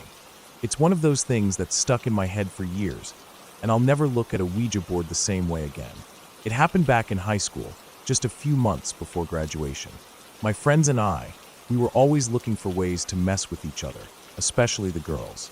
I guess we thought it was funny, a way to scare each other and pretend to be all tough. We'd done the Ouija board thing before, usually in a dark room with candles, trying to freak out the girls, trying to make them think something weird was happening. It never worked, at least not in the way we expected. But that night, everything changed. It was one of those nights where nothing special was going on, and we were all hanging out at my friend Josh's house. His place was on the edge of town, more like a farm than a house. His family had acres of land, and there were woods on all sides. It was a little eerie on its own, but that was part of the charm. We had the whole place to ourselves. No one else was home except the 7 of us. It was me, Josh, his brother Mark, 2 of our other friends, and 2 girls. One of the girls, Rachel, had never done the Ouija board thing before. She was curious about it, I guess. A little skeptical, but wanting to be part of whatever trouble we were getting into. I had my doubts about it all too, but it was just something to do. We didn't take it seriously. We set the board up on the living room floor. The old wooden floorboards creaked under our feet, and the lights were dimmed. The only sound was the occasional creak of the house settling. The candles were scattered around the room, but they barely lit the space. Everyone was sitting around the board, waiting for something to happen, maybe a laugh, maybe a scare. We'd done it a few times before, and nothing ever came of it. I think we were all kind of just hoping something freaky would happen, even though none of us believed in it. It was just a game. Rachel was sitting beside me, looking at the board with a mix of curiosity and doubt. I could tell she was kind of uncomfortable, but she didn't want to show it. She'd heard the stories, of course. Every high school kid has that one friend who swears up and down they've had a supernatural experience, and Rachel wasn't immune to those rumors. But I think she thought it was all made up, like the rest of us did. Josh started by asking the usual questions, the dumb ones, just to get things moving. Is there anyone here? The planchette sat still for a moment before it slowly slid across the board to yes. We all chuckled. Mark even made a joke about how the spirit was probably just a prankster like the rest of us. But we kept going. The questions got more stupid, and the answers were just as uneventful. I remember laughing with the guys about how dumb we were for still doing this, but Rachel was a little more into it. She seemed less sure of herself, maybe because she was new to it. When the planchette moved on its own, she jumped a little, but she tried to cover it up like she didn't care. At some point, Josh got serious. He was always the one pushing things further than the rest of us, testing limits. He asked the board, "Who's here with us? Tell us your name." The planchette moved, and we all leaned in. It spelled out something we couldn't quite make sense of at first. THUMAS. We looked at each other, unsure. That didn't mean anything to any of us. None of us knew anyone named Thomas, or at least none of us admitted it. I remember Rachel looking nervous, but she didn't say anything. Then the questions started getting weird. One of the guys, I think it was Matt, asked, "How did you die?" The planchette didn't move at first, but then it started to slide slowly. We watched it, a little too intently. It stopped on the word accident. We all stared at it. Accidents could mean anything. But before we could say anything, the planchette moved again. It slid to 1850. Now we were getting confused. We weren't doing this for the history lesson, but it felt like the board was making a point to be specific. "Where are you from?" Josh asked, trying to push the thing further. The planchette moved again, sliding to farm, then edge, and then grave. We all fell silent. We were looking at each other, unsure of what was happening. None of us had expected it to go like this. We were all just hoping for a laugh, something to break the tension, but this was different. It didn't feel like a joke anymore. Rachel looked at Josh. "What does that mean?" she asked, her voice low. The rest of us were still staring at the board, processing the answers. It seemed too specific, too detailed. Mark, who was always the one who wanted to call out bullshit, spoke up. This is stupid. Someone's messing with it. Probably Josh or Matt trying to scare Rachel. But Josh was looking down at the board like he was actually trying to figure it out. He had that weird, serious look on his face, the kind that told us he wasn't messing around anymore. It's just the board. It's probably random, Josh muttered, but there was a noticeable nervousness in his voice. The rest of us didn't say anything. We were all just caught up in it, trying to make sense of the randomness that had turned into something we couldn't explain. Then Rachel, who had been silent for a while, finally asked, "Who are you? What's your name?" The planchette slid to Thomas again, then boy, and then the words we really didn't expect to see. Died, 10, buried. We all froze. This wasn't funny anymore. The board had said something about a boy, a 10-year-old boy, and he was buried, right here, on the farm, in the 1800s. Does anyone know a story like that around here? Rachel asked quietly, looking around at all of us. We all shook our heads. Nobody knew anything about it. No one had ever mentioned a boy buried on the property. Josh's brother, Mark, was about to get up, but before he could, the board seemed to respond to the question. It spelled out unmarked, then grave. That's when things started to feel off, like the atmosphere in the room shifted. The air felt heavier, and I could see that everyone was starting to get genuinely uneasy. We were no longer messing around. This wasn't a joke anymore. Rachel, still looking at the board, asked in a shaky voice, "Can you prove you're here with us?" The planchette slid across the board, spelling yes. Then, it went to the word knock. I remember feeling my heart speed up. It was too specific, too strange. We all looked at each other, but no one said anything. The room was silent, except for the sound of our breathing. We were all waiting for something, though none of us wanted to be the first to get up and leave. None of us wanted to be the one to admit that we were scared. We waited, and then it happened. A sudden, sharp knock on the window beside us. It wasn't like a branch tapping against the glass. No, it was loud, quick, and deliberate. 3 raps. Not like something brushing against the window. It was as if something, was outside, knocking on the glass. We all froze, staring at the window. The light outside was on, so we could clearly see that there was no one there. No one at all. It took a moment for anyone to speak. Matt was the first to get up, nervously walking toward the window. He pulled back the curtain, looked outside, and then just stood there, staring at the empty yard. There was nothing there. No one. No sound. No movement. We didn't touch the Ouija board after that. No one said a word for a long time. Eventually, we packed up, stuffed the board into its box, and shoved it under the couch. The rest of the night was a blur. No one wanted to be alone, but no one wanted to talk about what happened either. We all left that night, each of us feeling the weight of the silence hanging over us. We didn't bring up the board again. No one spoke about it. It was like it never happened. But we all knew. Something was there. Something had answered us. And none of us ever touched a Ouija board again.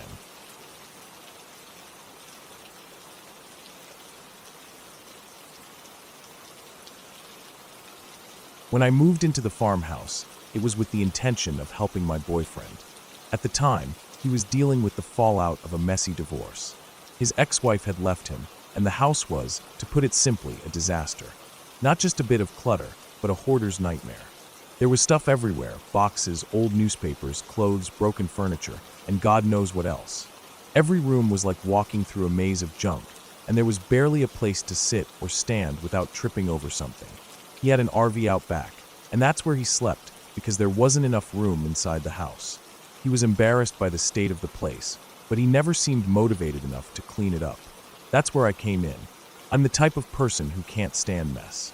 I feel anxious and overwhelmed when things are disorganized, so when I moved in, I knew it was up to me to tackle the chaos.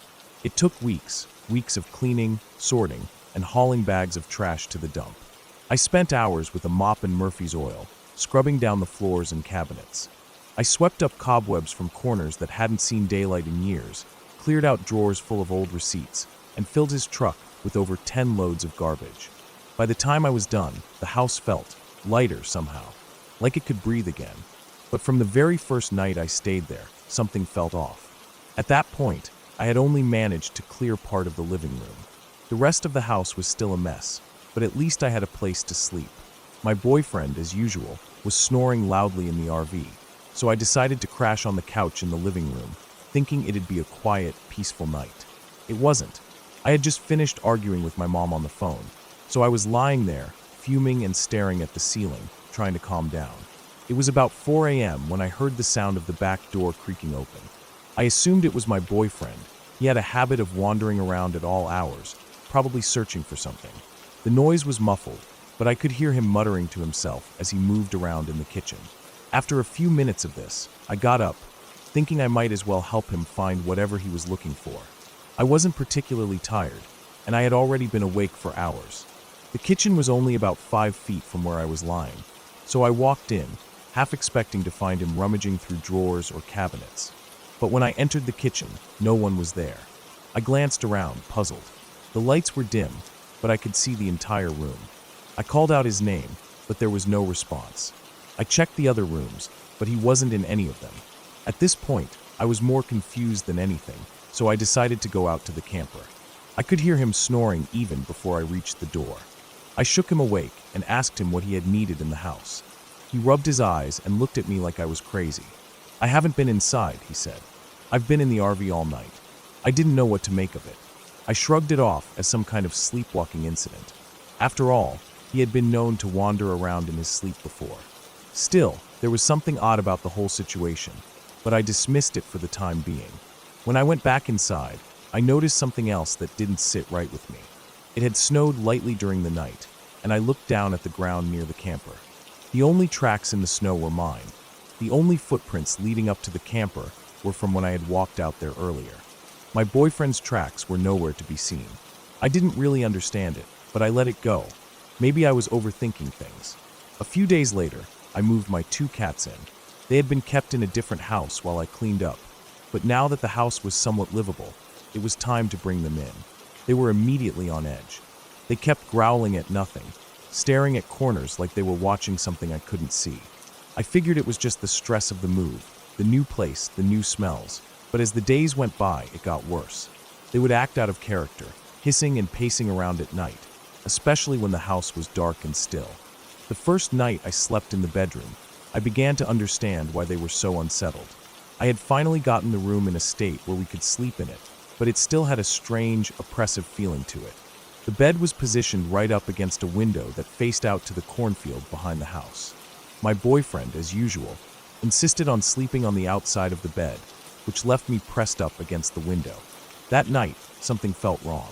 The moment I closed my eyes, I had the overwhelming sense that something was outside the window, just beyond the glass, watching. I couldn't shake the feeling. I tried to brush it off, telling myself I was just being dramatic, but the more I lay there, the more intense the feeling became.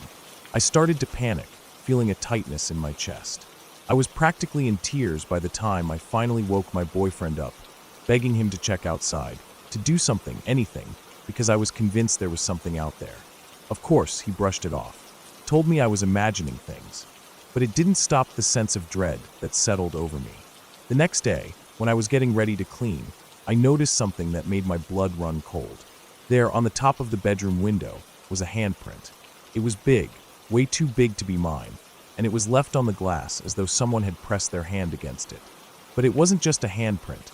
It looked like the hand had dragged down the window, leaving a streak of smudged dirt behind it. The print was so high up, at least 9 feet above the ground, that it couldn't possibly have come from anyone inside the house. The window was clean the day before. I was sure of it. I stood there, staring at it, holding my own hand up to the glass to compare the size. The print was 3 times the size of my own hand. It was longer than any human hand I had ever seen. I couldn't explain it. When I showed my boyfriend, he seemed unbothered. He told me that his ex-wife had experienced weird things in the house too. Apparently, she had been in the kitchen one day, making dinner, when she turned around to see him standing there. They had a full conversation, but when she looked out the window, she saw him pulling into the driveway. He was still at work, nowhere near the house. I didn't know what to think. I felt like I was losing my grip on reality. But my boyfriend just dismissed it all as paranoia. He told me I was imagining things. I tried to convince myself that it was all just in my head, that maybe I was just too stressed, that the mess of the house was getting to me. But things didn't stop there. One morning in the spring, I woke up around 4:46 a.m. I knew the time because I had checked my phone when I got up to use the bathroom. It was still dark outside, but the light from the sunrise was beginning to spill in through the curtains. As I climbed back into bed, I tried to relax, but I had an uneasy feeling in my gut. The house was old, with wooden paneling on the walls, and because of my fear of spiders, I had moved the bed a few inches away from the wall.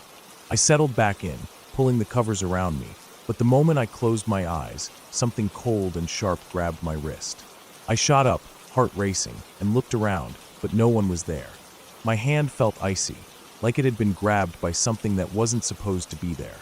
It wasn't a gentle grip, it was tight and strong, and when I tried to pull away, it yanked me down hard. I was terrified, my heart thundering in my chest. I woke my boyfriend, shaking and panicked, asking him if he had been messing with me. He hadn't. That was when I started to feel like something was seriously wrong with the house. I called my friend, who came over the next day. She asked if I had noticed the cemetery across the field, something I hadn't even thought about. It was right there, in full view from the bedroom window. She suggested we try something I thought was silly at the time. We smudged the house with sage. I laughed at how ridiculous it felt, but surprisingly, after that, things calmed down. There was one last incident, though. I was walking through the house when I accidentally stepped through a hole in the floor. It wasn't exactly supernatural, but it definitely wasn't something I had planned on. Still, I brushed it off as my own clumsiness. Eventually, my relationship with my boyfriend fizzled out. I moved out, but we remained friends. As for the house, he says nothing strange has happened since I left. But every time I think back to that place, to the handprint on the window, to the cold grip on my wrist, I can't shake the feeling that something was there, something that never truly left.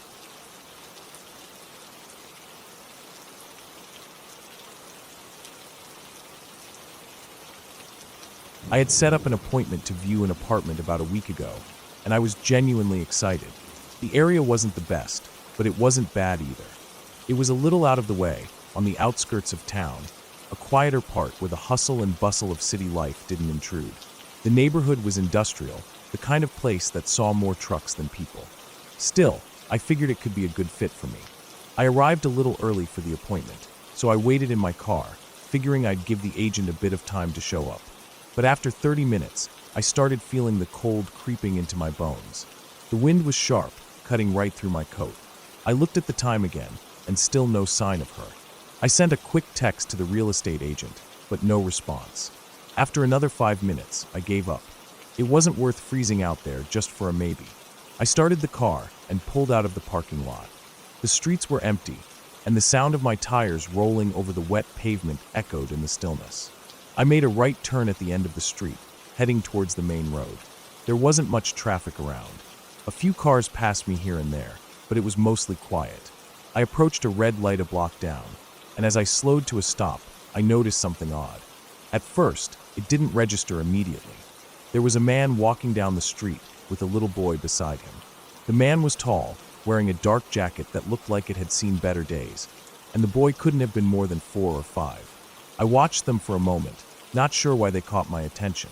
They were heading toward a small cafe on the corner, but then something strange happened. The man stopped abruptly, right before the cafe door. I figured maybe he was deciding if he wanted to go inside, but instead, he turned and walked into the liquor store next to it, leaving the little boy standing there by himself. I glanced at the child more closely, noticing how small he was and how out of place he looked in the scene. He was standing there on the cold sidewalk, wearing a tiny blue windbreaker that didn't seem nearly warm enough for the weather. His tiny hands were clutching a small green book tightly to his chest. He was crying, his face scrunched up like he had been abandoned or lost. I could hear the quiet sobs even from where I was sitting in the car, about 10 feet away. His tears were real, raw, his face a mirror of the kind of panic you see in children when they get separated from their parents in a store. I sat there at the red light, my attention fully on him now. I wasn't sure what to do. The boy was just standing there, not moving. He was still crying, the sobs louder now as the wind blew his black, shoulder-length hair around his face. He looked Asian, maybe around 5 years old, his round face stained with tears, eyes wide with confusion. I could see him looking through the cafe window, peering inside, as if searching for someone. his small form pressed against the glass, but no one inside seemed to notice him. A part of me wanted to get out of the car, walk over to him, and ask if he was okay.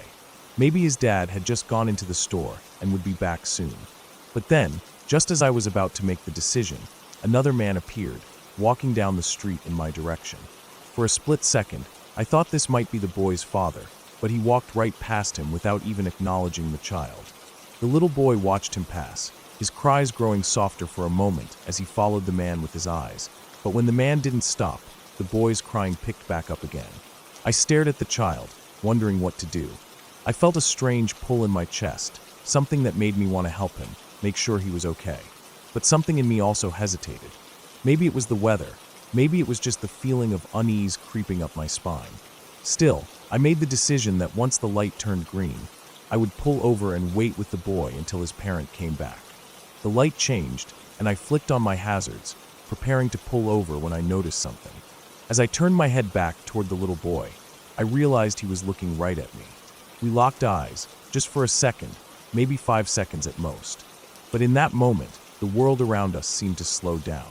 His wide eyes were filled with desperation, and I could hear the faint whimpering sounds he made as he cried. It was as if he knew I was there, and in that brief, silent moment, I felt a heavy weight in my chest. But then, just as quickly as the moment had come, it was gone. Another car, an SUV, pulled up beside me, blocking my view of the boy.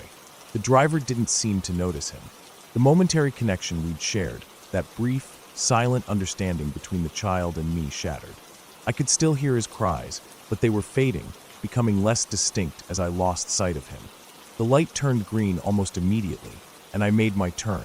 I glanced around the corner quickly as I moved forward, hoping to catch a glimpse of the boy again. But there was nothing. The sidewalk was empty. The liquor store was dark, and the cafe was just as still. I slammed on the brakes and pulled over to the side of the road, my heart pounding in my chest. I threw the car into park and looked around, my eyes scanning the street, the sidewalk, and the alleyways near the cafe. Nothing. No little boy. No sign of him. I sat there for a moment, staring at the empty street, trying to catch my breath. I felt a knot in my stomach, like something had gone horribly wrong. The boy had just vanished. I looked in the liquor store again, just in case he had run in there, but it was empty. No sign of him in the cafe either. It was like he had disappeared into thin air. I was numb, unable to process what had just happened. I looked back down the street, hoping to see him walking back with his father, but there was no one. Just empty, cold sidewalks. The traffic light was still glowing red. I felt a strange, unnerving sense of dread wash over me, but I couldn't explain why. I checked the rearview mirror, half expecting to see the boy running after me, but there was nothing. The road was silent. I drove home that night in silence, my mind spinning. What had I just seen? What happened to that little boy? Had he just run off? Or had something else happened? Maybe it was nothing, just a coincidence, but something about it didn't feel right. The way he had looked at me, the desperation in his eyes, it stayed with me, clinging to me like a shadow I couldn't shake. I couldn't stop thinking about it. The way the boy had disappeared so quickly. It didn't make sense. How could he have vanished like that? The whole thing felt off. But I told myself it was probably nothing. Just an odd situation, a moment of weirdness. Maybe the boy had run off to look for his father. Maybe he was fine. But deep down, I knew something wasn't right.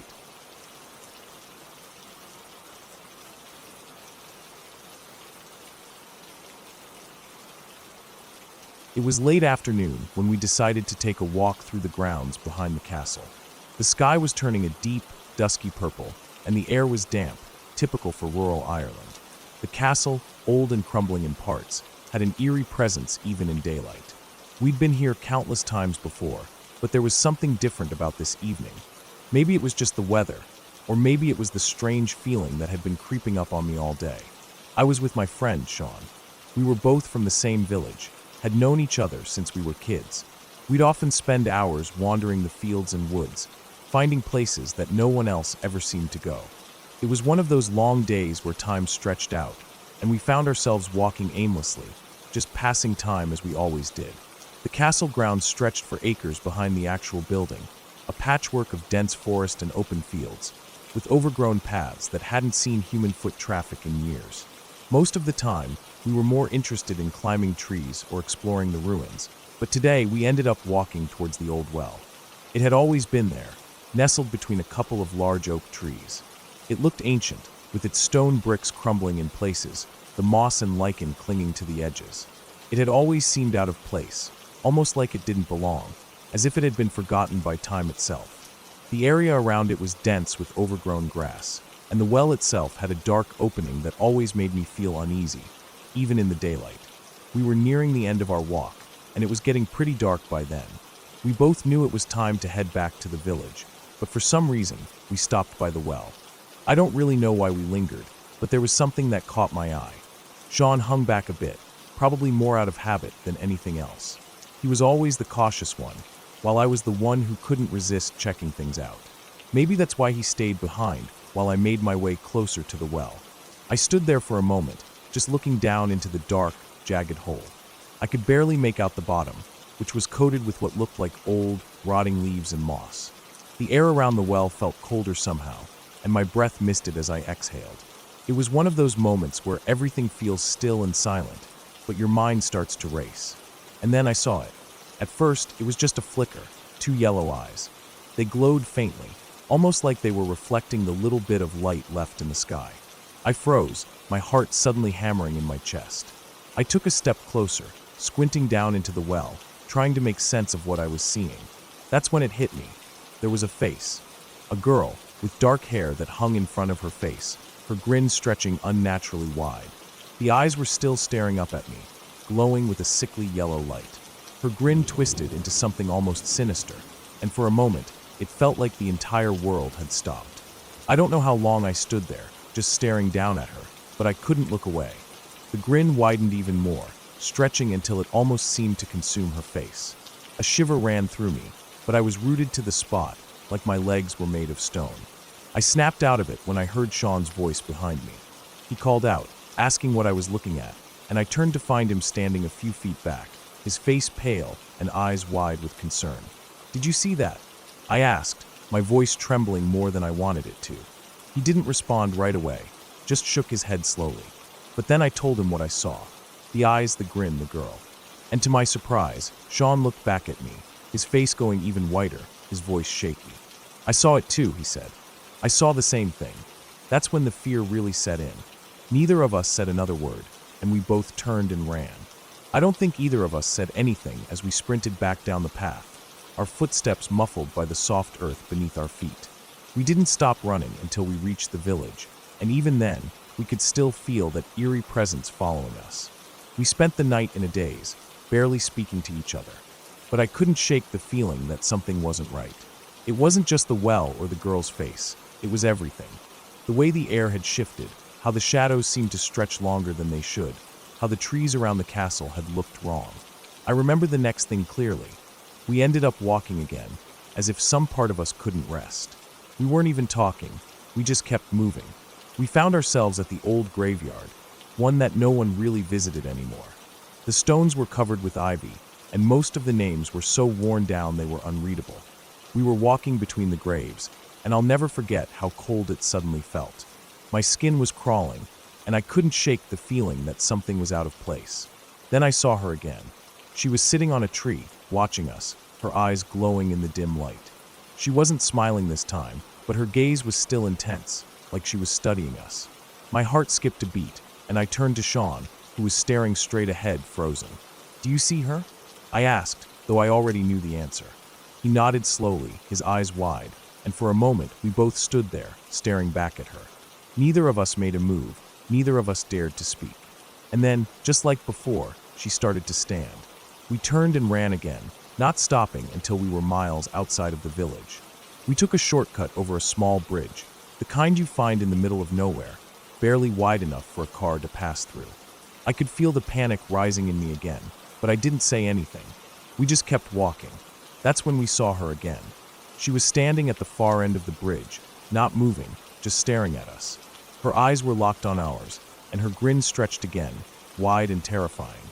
She didn't speak, didn't make a sound. She just stood there, as if waiting for us to approach. We didn't. We just turned and ran, not stopping until we were safely back at Sean's house. We didn't speak for hours after that. Both of us sat in silence, unable to make sense of what had happened. It wasn't until the next morning, when the effects of the LSD began to wear off, that we started talking again. And then we realized something.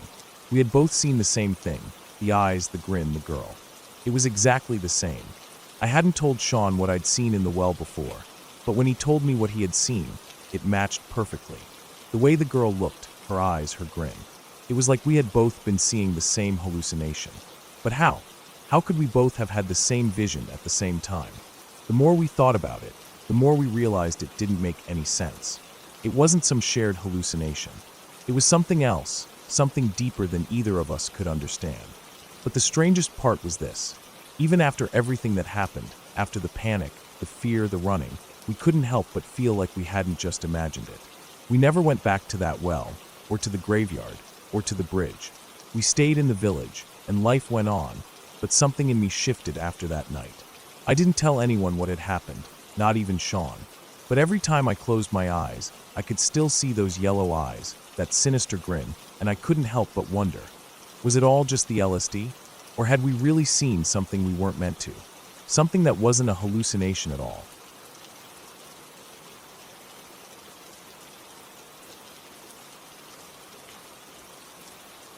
I always found something kind of unsettling about my high school. Not the typical haunted stuff people joked about, but something more off. The school had been a mansion before it was converted into an orphanage, and then later a high school, and the stories that got passed around about the place were enough to make your skin crawl if you listened too long. A lot of it was just rumors, ghosts of orphans, old memories that never really left. But one thing was definitely true. There were parts of the building that felt like they hadn't been touched in decades. And one of those places was the third floor. The school was built in a sprawling old mansion, the kind you'd see in a gothic horror movie. Tall, narrow windows, dark wood, creaky floors. It had all the charm of a place stuck in the past. But the third floor? That was the part no one talked about. The stairwell that led up to it was blocked off with wood that had been painted black to match the walls of the adjacent chorus room, and no one really knew why. The rumor was that it was too dangerous to use, or that something on that floor had never been fully renovated when the mansion was turned into a school and then an orphanage. No one was supposed to go up there. It wasn't until the fall of 2003, during our school's production of Les Miserables, that they removed the wooden boards to replace the windows on the third floor. I remember it was a huge deal because we had to use some of those windows for the set's barricade. But for me and my friends, the biggest deal was that the third floor was finally accessible again. Most nights after rehearsal, we'd have some time to kill before our parents could pick us up. The school was big, and a lot of people lived far away, so we usually stayed behind in the chorus room, messing around until we had to head home. On one of those nights, my friends, Ryan, Mike, Michelle, and I, decided to check out the third floor. We'd all heard the rumors. The third floor was the oldest part of the building, untouched from the orphanage days, and supposedly still haunted by the spirits of the kids who'd lived there. We weren't really expecting anything ghostly to happen, but we figured it would be a cool place to explore. The stairs leading up to the third floor were falling apart from years of disuse. The wood was soft and rotted in places, and the air smelled musty, like old paper and mildew. We went up carefully, one at a time, avoiding the worst spots on the stairs, each of us a little nervous, but trying to play it cool. When we got to the top, there was a long, narrow hallway, dimly lit by a few stray rays of light coming from the broken windows. The walls were cracked, the paint peeling, and the floorboards creaked with every step. There were rooms on either side, most of them empty, except for some broken furniture and dust-covered boxes. We walked down the hallway, past old filing cabinets and forgotten desks, some of them stacked with papers and test files that looked like they'd been there since the 80s. It was mostly unremarkable, just a lot of old junk left behind. After a few minutes of poking around, we ended up in a large, open area at the end of the hall. This room was full of more discarded furniture, stacks of old desks and chairs, and random pieces of equipment that looked like they hadn't been touched in years. There were some old files scattered around too, the yellowed paper practically falling apart in our hands. It felt like we had stumbled onto a time capsule, but that's all it was, just a forgotten space in an old building. We were a little disappointed. We'd heard so many ghost stories about this place that we were expecting something more dramatic, maybe some eerie creaks or cold spots. But the room felt almost peaceful. So, we ended up just sitting there, flipping through the old papers, laughing about how strange it was that no one had ever bothered to clean up the mess. We were talking about what we might do for the show when Ryan had an idea. Ryan was always the prankster. He was a big guy, used to be a football player before he got into theater, and he loved to mess with people. So, as Michelle was looking through some of the papers in one of the side rooms, he nudged me and Mike and whispered, "Let's scare her. Push her out of the room and hide. She'll freak out." We were all in. So we carefully pushed Mike and myself out of the side room, making sure Michelle didn't notice, and hid behind a door in the adjacent room. The plan was simple. When she turned around, she'd think we'd disappeared, and she'd get freaked out. And sure enough, a few seconds later, we heard her footsteps, followed by her voice. She came running out of the side room, screaming at us, cursing us for fucking with her. She was laughing, but she was pissed too, which made it even better. We were trying not to laugh too loud, stifling our giggles and peeking out from behind the door. But just as we were about to reveal ourselves, something happened that completely ruined the joke. It wasn't Michelle who made the noise. It wasn't even any of us. We heard a faint giggle. At first, we thought it was just one of us trying to hold in their laugh, but it wasn't. It came from somewhere deeper in the room, somewhere we couldn't see. It was a little girl's giggle, soft and high-pitched, and it was coming from inside the room we were hiding in. I turned to Ryan and Mike, my heart starting to race. They both had their hands over their mouths, their eyes wide. I could see the fear in their faces.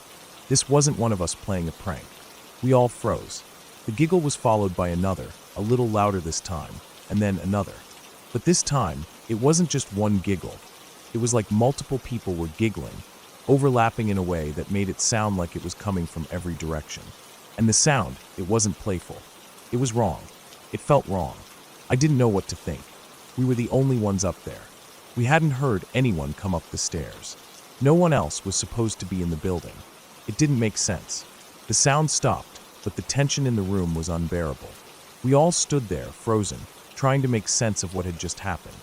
But before anyone could say anything, the giggles started again.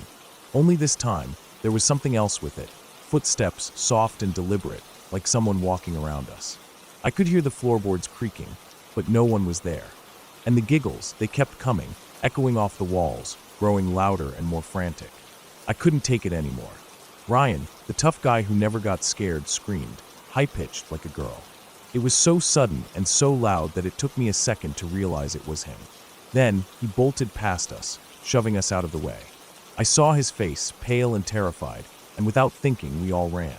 We didn't take the stairs one at a time this time. We practically jumped down the steps, the wood splintering under our feet, chunks falling off with every step. I could hear the others behind me, their footsteps crashing down the stairs too, but I was already halfway down the hallway, my heart pounding in my chest. Ryan was ahead of me, yelling as he ran. We passed Michelle on the way down, and I heard her scream when she saw us. We didn't stop. We just kept running, not even bothering to explain what happened. We just wanted to get out of that building. We didn't stop running until we got to the parking lot, where we finally stopped to catch our breath. None of us spoke. We were too freaked out. We knew what we'd heard, but none of us knew how to explain it. It didn't make sense. And then, the maintenance guys must have known we'd been up there. They gave us all a talking to about the rotted stairs and how dangerous it was to be up there. We got off easy, though. I think they just didn't want us causing trouble. The stories about that third floor didn't stop. They started getting worse after that. People who had never been up there started sneaking up, just to see if they could catch a glimpse of the ghosts, or whatever it was we'd experienced.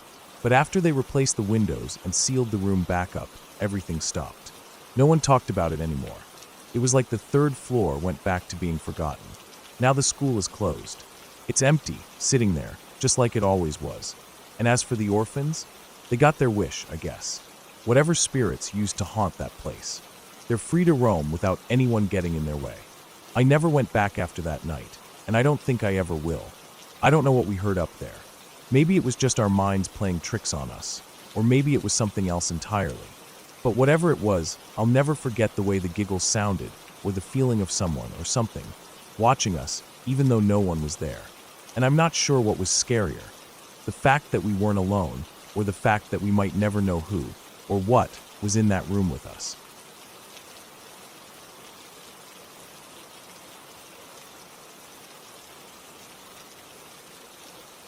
When I was in high school, there was this old plantation-style mansion out near Ostein, Florida. It had been abandoned for as long as anyone could remember, and the place was creepy as hell. We all called it the Ostein house, mostly because that's the closest town, though I'm pretty sure no one knew who lived there or why it had been left to rot.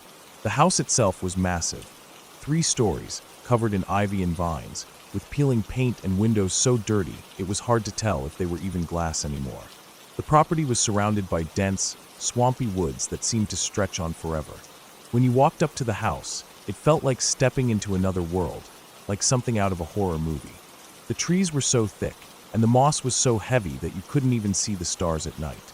There were no streetlights out there, no sounds of civilization, just the constant hum of insects, the occasional animal call, and the deep, eerie silence of the woods. Over the years, my friends and I would go out there for fun, mostly to scare ourselves.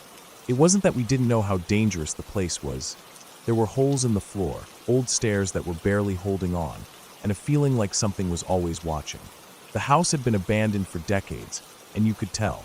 The walls were covered in graffiti, some of it just the usual teenage nonsense, but some of it was darker, more disturbing. There were pentagrams spray-painted on the walls in red, symbols that looked like they came straight out of some occult ritual.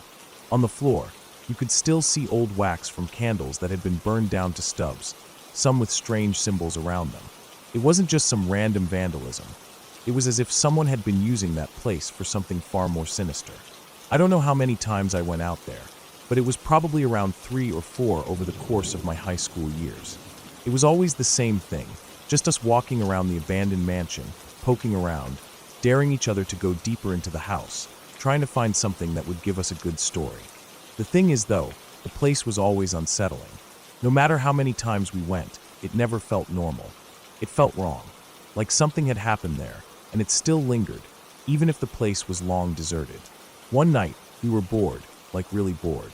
It was one of those nights where you're just looking for something, anything, to break up the monotony. So we decided to head out to the Ostein house again. There was no particular reason. We were just looking for some adrenaline, some thrill. It was late, probably around midnight, and we drove out on that shitty dirt road leading into the woods. The headlights barely cut through the darkness, and the road was rough as hell, full of potholes and overgrown with weeds. The whole time, it felt like we were driving deeper into some kind of forgotten place, like the world was slowly swallowing us up. When we got close to the house, we had to park a little ways down the road. The house was barely visible through the trees, just a vague silhouette, even though it was huge. We grabbed our flashlights and set off through the woods, walking along the same overgrown path we always did. The air was thick with humidity, the ground slick with moss and mud. Everything was silent, save for the occasional rustle of animals in the underbrush and the distant croak of a frog. The only light came from the flashlights we carried, cutting through the dark like weak beams in an ocean of blackness. As we got closer to the house, something felt off. The usual weirdness was there. The sense that you shouldn't be there, like you were trespassing in a place that was better left forgotten. But this time, there was something else. Something new. I was the first to notice it. As we approached the house, I saw a faint flicker of light from one of the upper windows. I stopped and pointed it out to the others. At first, we thought it was just a trick of the light, maybe a reflection from our flashlights. But no, it was coming from the top window on the 3rd floor. A single candle was burning, casting a faint glow against the darkness. It looked like someone had carefully placed it there. But what didn't make sense was that we hadn't seen it when we'd walked up the road, and we would have noticed it earlier. It wasn't just there, it had been lit after we got close. At that moment, a chill ran down my spine. I couldn't explain it, but it felt like someone was watching us, like they had been waiting for us to come, and when we finally did, they lit the candle to mess with us. The idea that someone, or some people, were hiding in that house, watching us in the pitch-black night, made the air feel thick and suffocating. I felt my heart start to race. We didn't know who could be up there. We didn't know if they were friendly or hostile, but we knew one thing for sure. They were there, and they had been waiting for us. We all stood there in the dark for a few moments, too stunned to move, our breath hanging in the air like smoke. The stillness of the night around us felt unnatural now. Every little rustle of leaves or distant animal call felt like it was right on top of us, amplified. We didn't speak. I think we all knew what the other was thinking. Someone was up there, someone who didn't want us here. and if they were doing whatever strange rituals we had seen in the house before. We didn't want to be around to find out what would happen next. It felt like everything had shifted in that moment. The house, once just an abandoned structure to mess around in, now felt like something much darker. Something we had no business being a part of. It wasn't just a creepy old house anymore. It was a place that had secrets, dangerous ones. I don't think anyone said it out loud, but the decision was made. We weren't going to stick around and see who or what was on that third floor. We turned and bolted back toward the road, our footsteps slapping against the ground, the sound of our running echoing in the trees. Our flashlights bounced around wildly as we raced through the thick undergrowth, the branches scraping against our skin, but none of us stopped, not even to catch our breath. I could feel my heart pounding in my chest, and the air felt heavier with each step, like something was closing in on us. We didn't stop running until we reached the car. The whole time, I kept expecting to hear footsteps behind us, or the sound of someone calling out from the dark, but it never came. We piled into the car, and the engine roared to life, the headlights sweeping across the empty road. We didn't talk much on the way back, each of us lost in our own thoughts, the adrenaline still buzzing in our veins. None of us went back to the Ostein house after that. The idea of someone being there, watching us, and possibly even knowing we had been there, was too much. We had gone looking for a thrill, and we found something we weren't prepared for. Something that felt real, like a reminder that there are places that should be left alone.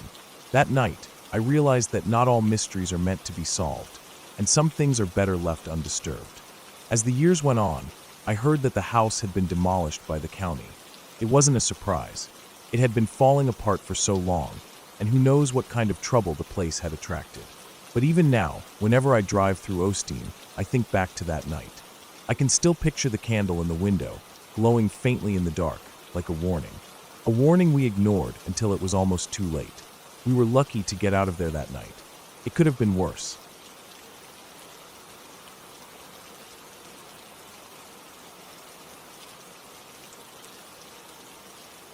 I had been studying for hours at my university library, staring at books and notes that were starting to blur together.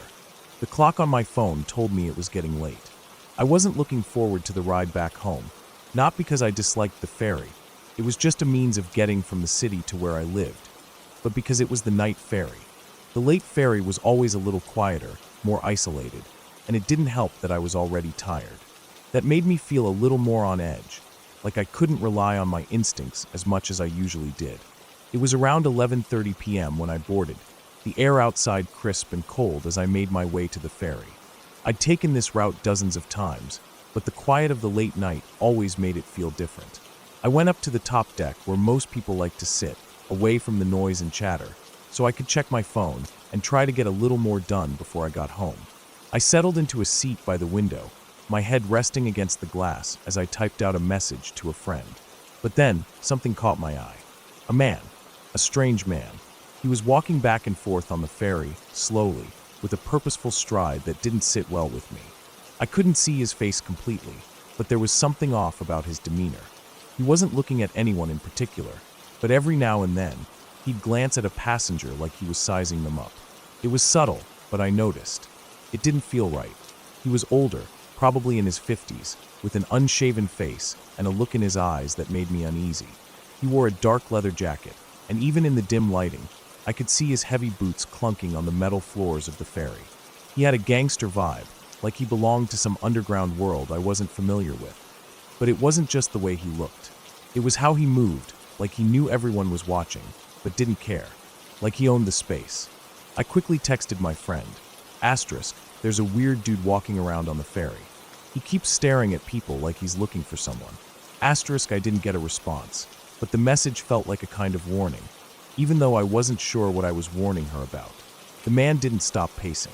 It was strange how persistent he was, like he had nowhere to be, but he wouldn't sit down. Every time he passed by, he seemed to stare at me, just long enough that I could feel his eyes on me. I looked away, trying to focus on my phone again, but I couldn't shake the feeling that something wasn't right. I checked the time. The ferry was about to dock in about 10 minutes, and my nerves were starting to fray a little. I tried to breathe, but my thoughts kept racing. It was just my imagination, I told myself. He's probably just waiting to get off the ferry like the rest of us. But then, Just as I was about to settle back into my seat, I saw him again, heading for the door that led outside to the deck. He wasn't pacing anymore, and something about it made my stomach twist. I looked around at the other passengers, but no one seemed to notice. People were either reading, staring out the windows, or chatting quietly, as if they were all used to the routine of late-night ferry rides. I felt like the only one who was paying attention. The doors to the deck slid open, and the man walked out. A few seconds later, another man, probably in his 30s, dressed in a jacket and jeans, followed him. He was walking quickly, his steps hurried, but he didn't look overly concerned. It struck me as odd. Why would two men walk out there at the same time, especially after that strange man had been acting so erratically? I tried to shake it off, thinking maybe they knew each other, but something still felt wrong.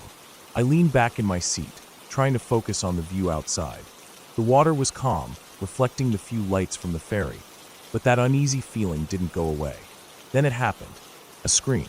A man's scream coming from outside, and it wasn't just any scream. It was a scream of pure terror, one that made the hairs on my neck stand up. It was a sharp, guttural scream, followed by silence. The kind of scream you hear when someone is truly terrified, not just startled or scared. This scream was real, and it was the kind of scream that made the blood run cold. I froze, my breath caught in my throat. I glanced around at the other passengers, trying to gauge if anyone else had heard it, but no one seemed to react. The ferry's engine hummed steadily, the sound of water slapping against the hull filling the silence, but no one acknowledged the scream. I was the only one who seemed to notice it, and that made everything worse. I stood up quickly, my heart racing. I walked toward the side of the ferry, my eyes scanning the deck outside. The man who had been pacing earlier was still out there, just standing, looking off into the distance, his silhouette barely visible in the dark. The other man, the one who had followed him out, was nowhere to be seen. My thoughts were jumbled. Was that scream a warning? Was someone in danger? Why did no one else react? I felt trapped, my mind racing with possibilities, each one more terrifying than the last. I wasn't even sure if I should go outside and check, but the thought of staying in the safety of the cabin didn't sit well with me either. My gut told me something was wrong. The ferry began its slow approach to the dock, and I reluctantly took a seat again, but I couldn't calm down. I kept glancing toward the door where the man had gone outside. I was waiting for him to come back, for someone to make sense of it, but no one did. The minutes dragged on in an unsettling silence. As the ferry docked and the doors opened, passengers began to gather their things, getting ready to disembark. I stood up, my legs stiff, and slowly made my way toward the exit. I had to leave. I had to get off the ferry. But as I walked toward the ramp, I looked back over my shoulder. The man who had been pacing earlier was standing on the upper deck in the shadows, just watching everyone leave the ferry. His eyes met mine. He didn't move. He didn't blink. He just stared, and the way he looked at me made my skin crawl. It was as if he knew that I had been watching him, that I suspected something about him. And in that moment, I knew that he knew I had noticed his strange behavior. It was like a challenge, and my stomach twisted in a mix of fear and something else, something darker. I didn't stick around. My steps quickened as I rushed down the ramp and into the parking lot. My car was parked a little further away, and the cold air hit me as I hurried toward it. The last thing I wanted was to be anywhere near that ferry terminal after what had happened. I opened the door to my car, shivering, and immediately began scraping off the thick layer of ice on the windshield. My hands were shaking, the cold and the fear both setting in as I worked quickly, trying to clear the glass so I could drive. The whole time I was scraping the ice off, I couldn't shake the feeling that I was being watched. I kept glancing over my shoulder, checking to see if anyone was nearby, but I couldn't see anyone in the dark parking lot. It was too quiet, too still, but I couldn't shake the thought that I wasn't alone. Once I finally got the car started, I peeled out of the parking lot, my hands gripping the steering wheel so tight my knuckles turned white. I kept checking my rearview mirror every few seconds, expecting to see headlights behind me, but there was nothing. Still, my heart raced, my mind jumping from one paranoid thought to the next. Was he following me? Had he been watching me this whole time? The thought lingered, gnawing at me as I drove through the quiet streets. The fear that gripped me was suffocating. By the time I got home, I was exhausted, my body tense and on edge, but I couldn't shake the memory of that man. The look in his eyes, the scream, the strange silence that had followed it all. It was all too much. I didn't know if he was dangerous or if I had just let my imagination run wild. but I couldn't ignore what had happened. I called the police the next day, explaining everything that had gone on. I wasn't sure if anything would come of it, but I needed to report it, just in case.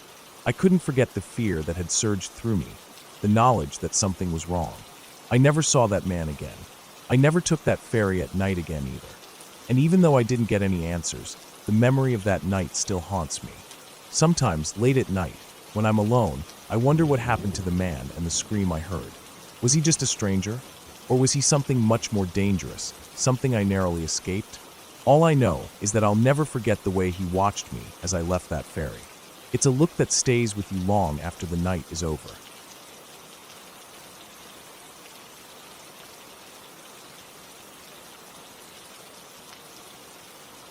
I was about 10 years old at the time, living with my parents, 2 siblings, and 4 of our cousins in a small house. Our cousins had moved in with us for a while due to some family issues, and as kids, we all got along fairly well, though it was a bit crowded. There were 7 of us in total, and that meant a lot of noise, especially when we were all together. Our house wasn't anything special, just a typical suburban home, but it felt cramped with so many people. The family room, where we spent most of our time, was a central space, a room that could only be called cozy when the TV was on, and we all scattered around the carpet, playing games or watching shows. One Saturday afternoon, my parents had left to run errands, which they did often. It was just us kids in the house. The game we were playing that day was some kind of board game. I can't remember exactly what it was, but it didn't matter. We were all sitting in a circle on the carpet, the board laid out in front of us, and there was a general buzz of activity, laughter, and the occasional argument over rules. The usual chaos that 7 kids could generate. I was sitting on the far side of the room, closest to the window. Our family room had big, wide windows that faced the front yard. You could see the street from there, and during the day, it was often bright and sunny. But there was something about the room, something I couldn't quite explain, that always made me feel uneasy. It wasn't just the cramped space or the noise. It was a lingering sensation that I couldn't quite shake. It was like there was always a quiet hum in the air, an unspoken tension. We were all in the middle of a game, half focused, half listening to the noise of the house around us. Suddenly, we all heard it, clear as day, like someone had spoken right into our ears. It was a voice, and it called out, "Zachary." The voice was unmistakably that of our grandmother. The thing was, our grandmother wasn't there. She wasn't even supposed to be there. Zach, one of our cousins, froze. His eyes went wide. The rest of us looked around at each other, confused. We all knew what we had just heard, but none of us said anything at first. It wasn't like anyone had been talking to us, or even calling out. It was too precise, too deliberate. I remember the silence that followed, a silence so thick that even the sound of the game we'd been playing seemed to disappear. The first thing we did was stand up and run out of the room. We all rushed to the front door, thinking maybe Grandma had come over without telling us. Maybe my parents had picked her up, or something like that. The house was still. No car in the driveway. We all stood there for a moment, eyes darting from the driveway to the street. Nothing. No one. At this point, the feeling started creeping in, like something wasn't right. I remember looking over at my cousins, and I could see that they were just as confused as I was. No one had any answers, but we all felt it. That sickening realization that maybe something was off in a way we didn't fully understand. We went outside to check the backyard, looking through the windows, checking the side of the house. It felt strange to be standing out there, as though we were searching for something that wasn't even there. I don't remember who was the first to speak, but I know that by then, we were all starting to realize how strange this situation was. There was no sign of anyone, not even Grandma. We checked the neighbors' yards too, hoping to see some kind of sign of life, something that would make sense of what we had just heard. But there was nothing. We stood out there for what felt like an eternity, just looking at each other, not knowing what to make of it. The streets were empty. No cars, no people walking around. The only sound was the wind rustling through the trees in the front yard, and the occasional bark of a dog from a neighbor's house. There was no indication that anyone had been there. By this time, the realization had settled in, and we were all starting to panic in our own ways. We were a bunch of kids, some younger, some older, and we had no idea what had just happened. All we had were the facts. We heard a voice call out Zachary, in a way that was clear and unmistakable. And yet, when we went to find our grandmother, she wasn't there. And neither were our parents. It felt like the whole house was holding its breath, waiting for us to figure out what was going on. But we didn't know what to do. We were just kids. We went back inside, sat down in the family room, and waited. The time seemed to stretch. We waited for something, anything, to happen. But nothing did. It was hours later when my parents finally came home, walking through the front door as if nothing had happened. They had come back from running errands, just like they always did. There was no mention of Grandma. No one had called her over, and no one had even said she was coming.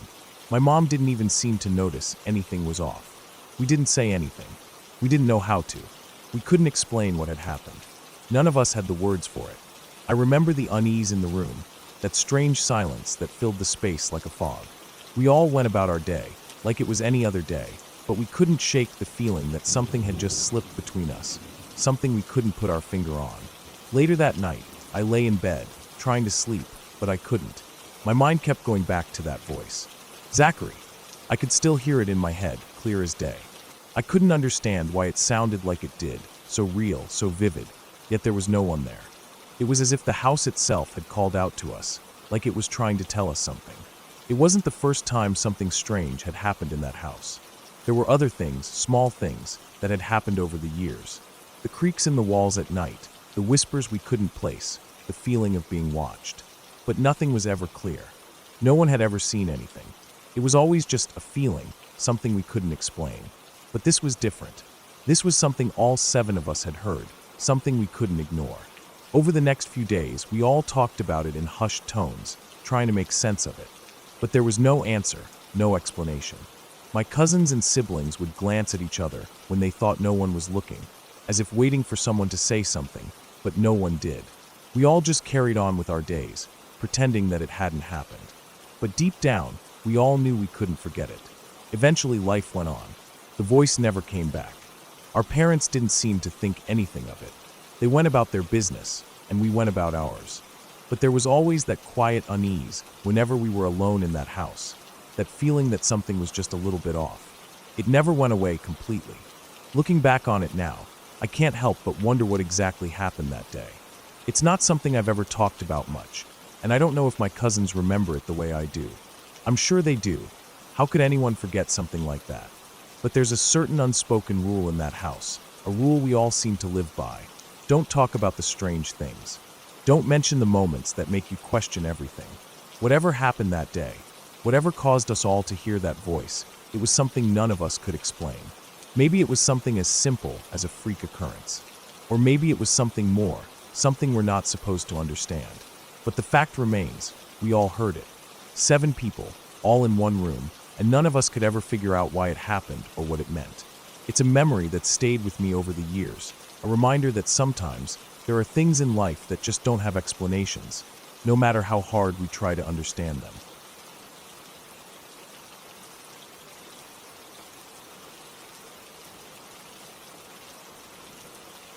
I never thought I'd have a strange encounter with a bird that would stick with me for years, but that's exactly what happened one summer day at my mom's place.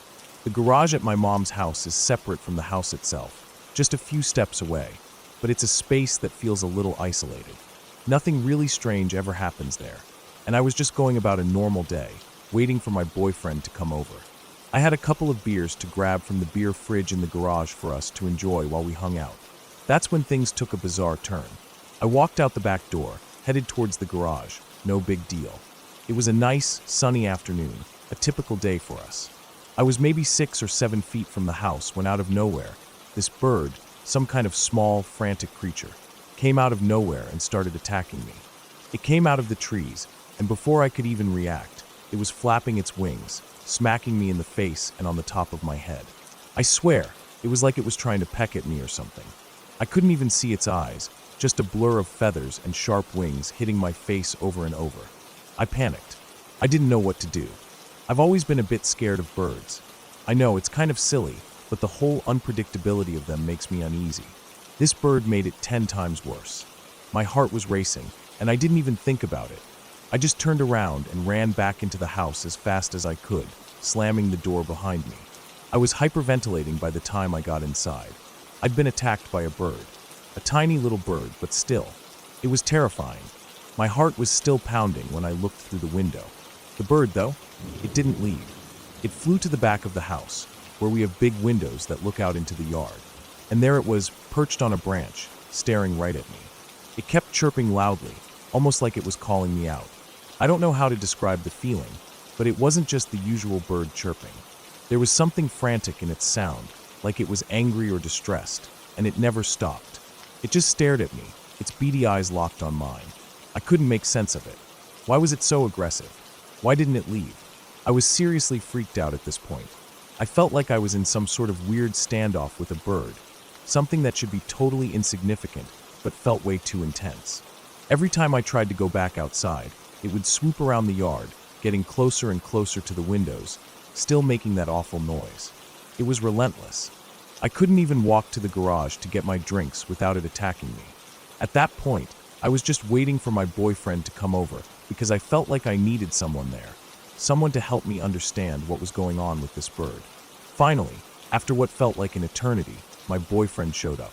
I rushed outside with him, but that bird, still on its perch, didn't let up. It came after us again, and at that point, we had enough. It was beyond irritating and honestly terrifying. So, in a bit of a desperate move, we grabbed a cooking pan and used it to hit the bird out of the air. I hate even saying it out loud because it felt so wrong, but it was the only way to get the thing to stop. It was still fluttering around, trying to get at us, and we were just so fed up at that point. When the bird finally dropped to the ground, stunned, we thought maybe it would leave. But no, it didn't. It just stayed there for a minute, and then it hopped off toward the bushes. I didn't know whether to feel relieved or guilty. After that, we didn't see the bird for a while, but the memory of it stuck with me. I couldn't shake the feeling that something about it was off, that maybe it wasn't just protecting its nest, or whatever explanation I tried to make up. Something about that bird felt purposeful, almost intentional. A few days later, my family and I were just hanging out, casually watching our neighbor pull into the driveway. I don't know why we were all looking out the window, but we just happened to be. It wasn't anything weird at first, just the usual, you know? But then, something strange happened. As our neighbor got out of her car, a bird, exactly like the one that had attacked me, flew up from the ground and landed right on her arm. It was like it had no fear of her. She just stood there, completely calm as the bird perched on her. It wasn't like it had flown there by accident. It landed with purpose, like it was meant to be there. My family and I watched in silence as this bird just stayed there, flapping its wings lightly, and then flew off. We exchanged confused glances, unsure what to make of it. At first, I didn't connect the two incidents. I mean, it was a bird, right? Birds do things like that sometimes. But the more I thought about it, the more unsettled I became. It was the same type of bird that had attacked me. Small and quick, but with an intensity that was hard to ignore. And then, a few days later, my mom called me. We were celebrating the 4th of July with my boyfriend, so it was already a bit of a distraction. I wasn't expecting any phone calls, especially not from my mom. She usually just texts me. But when I picked up, she sounded strange. Like something was wrong. Your neighbor's husband, the one you saw with the bird, he died, she said. It was a car accident. He lost control of the car because a bird flew in through the window. I was speechless. It took a second for her words to sink in. She told me it happened a few years ago, and I couldn't believe it.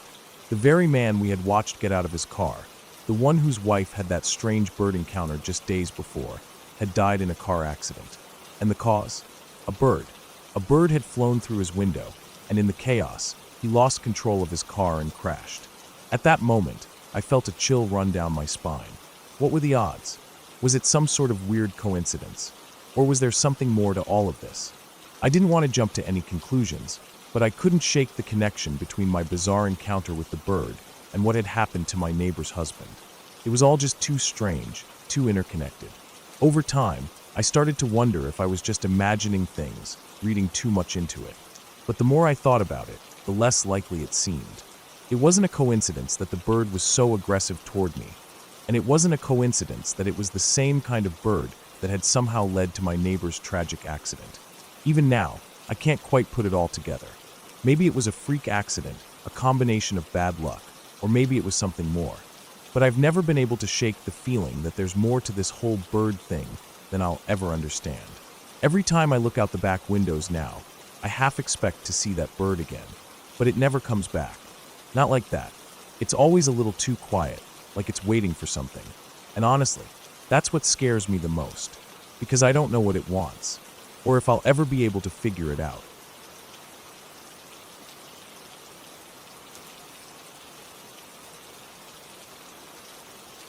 I had always been a quiet, contemplative person, someone who had spent most of his life following the usual routines of society.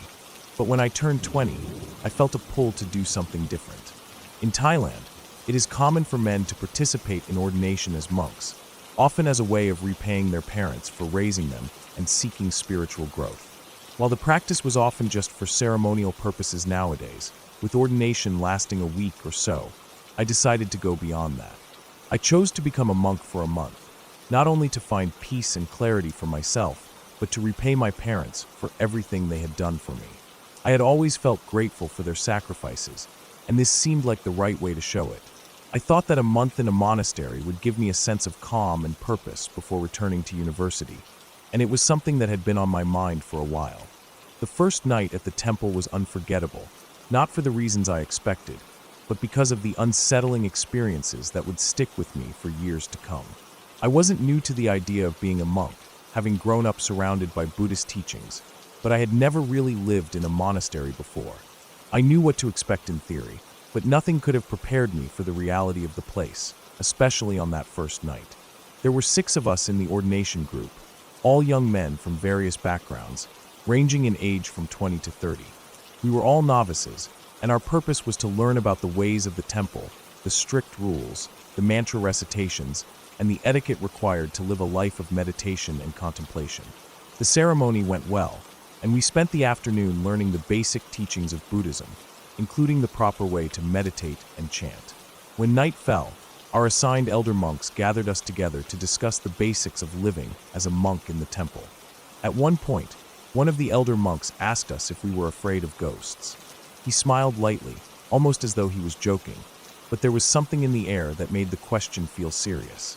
None of us had ever had any experiences with ghosts, at least not that we could remember, and in our minds, we were safe. We were in Bangkok, a bustling city far away from any cemeteries or crematoriums. It didn't seem like there was much to fear.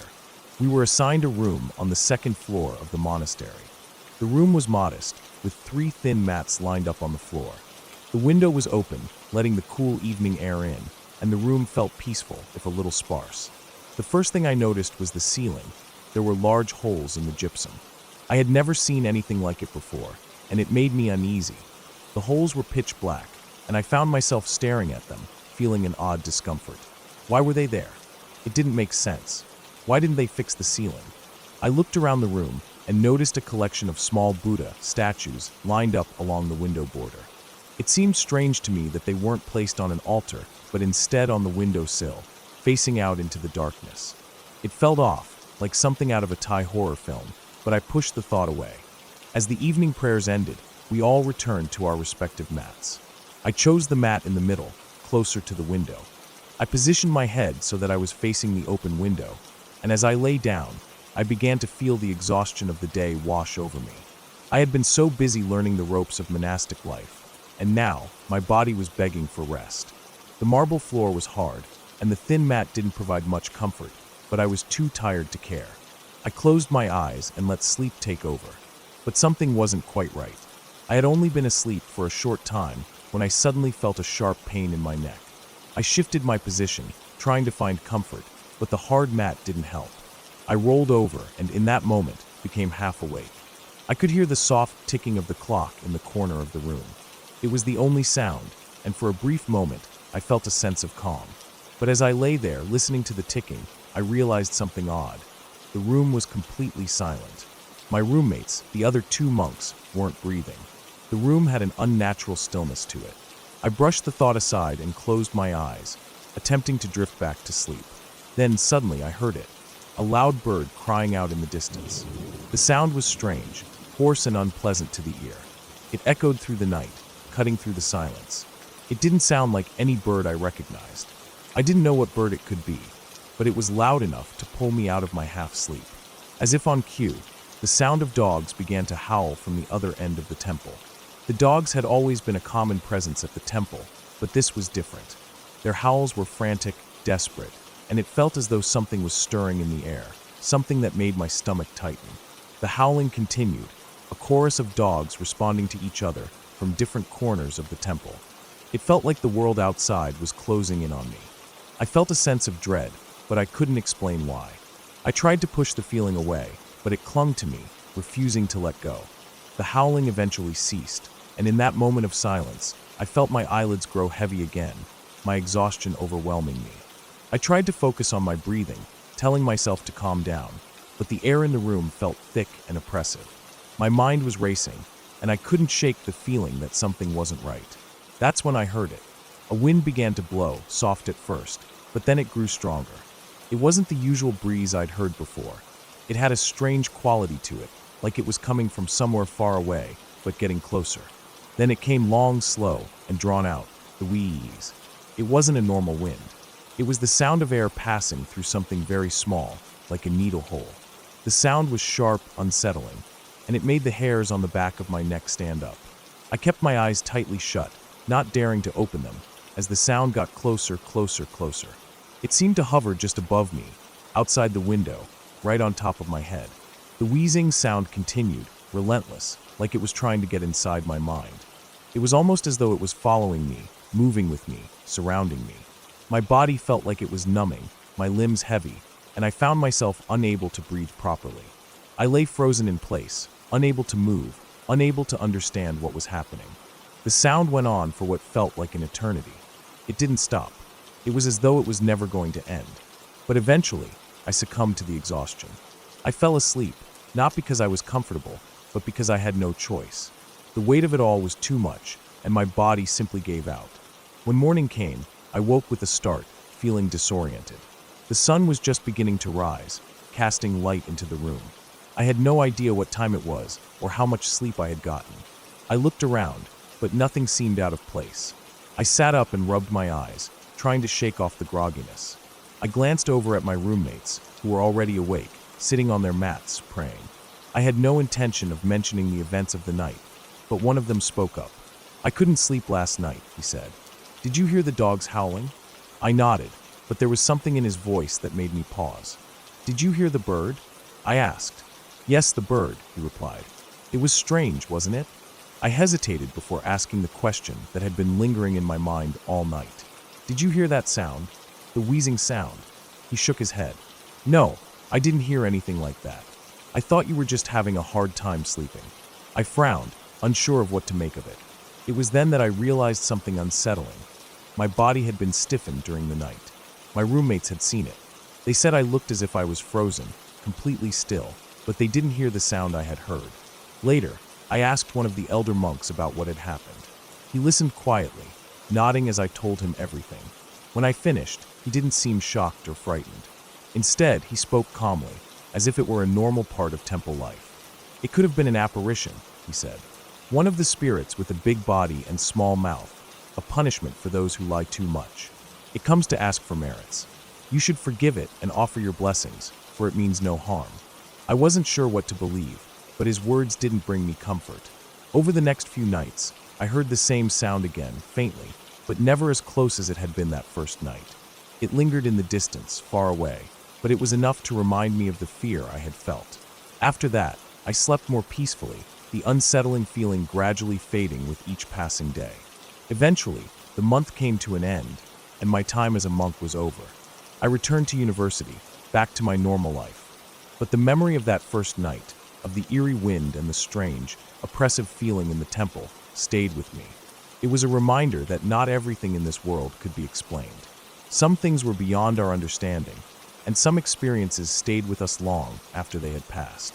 And so I moved on, but every now and then, when I'm alone in a quiet room or walking through the darkness, I can still hear that wheeze just faintly in the back of my mind. It reminds me of that night and of the time I spent in the temple, a time that changed me in ways I never fully understood.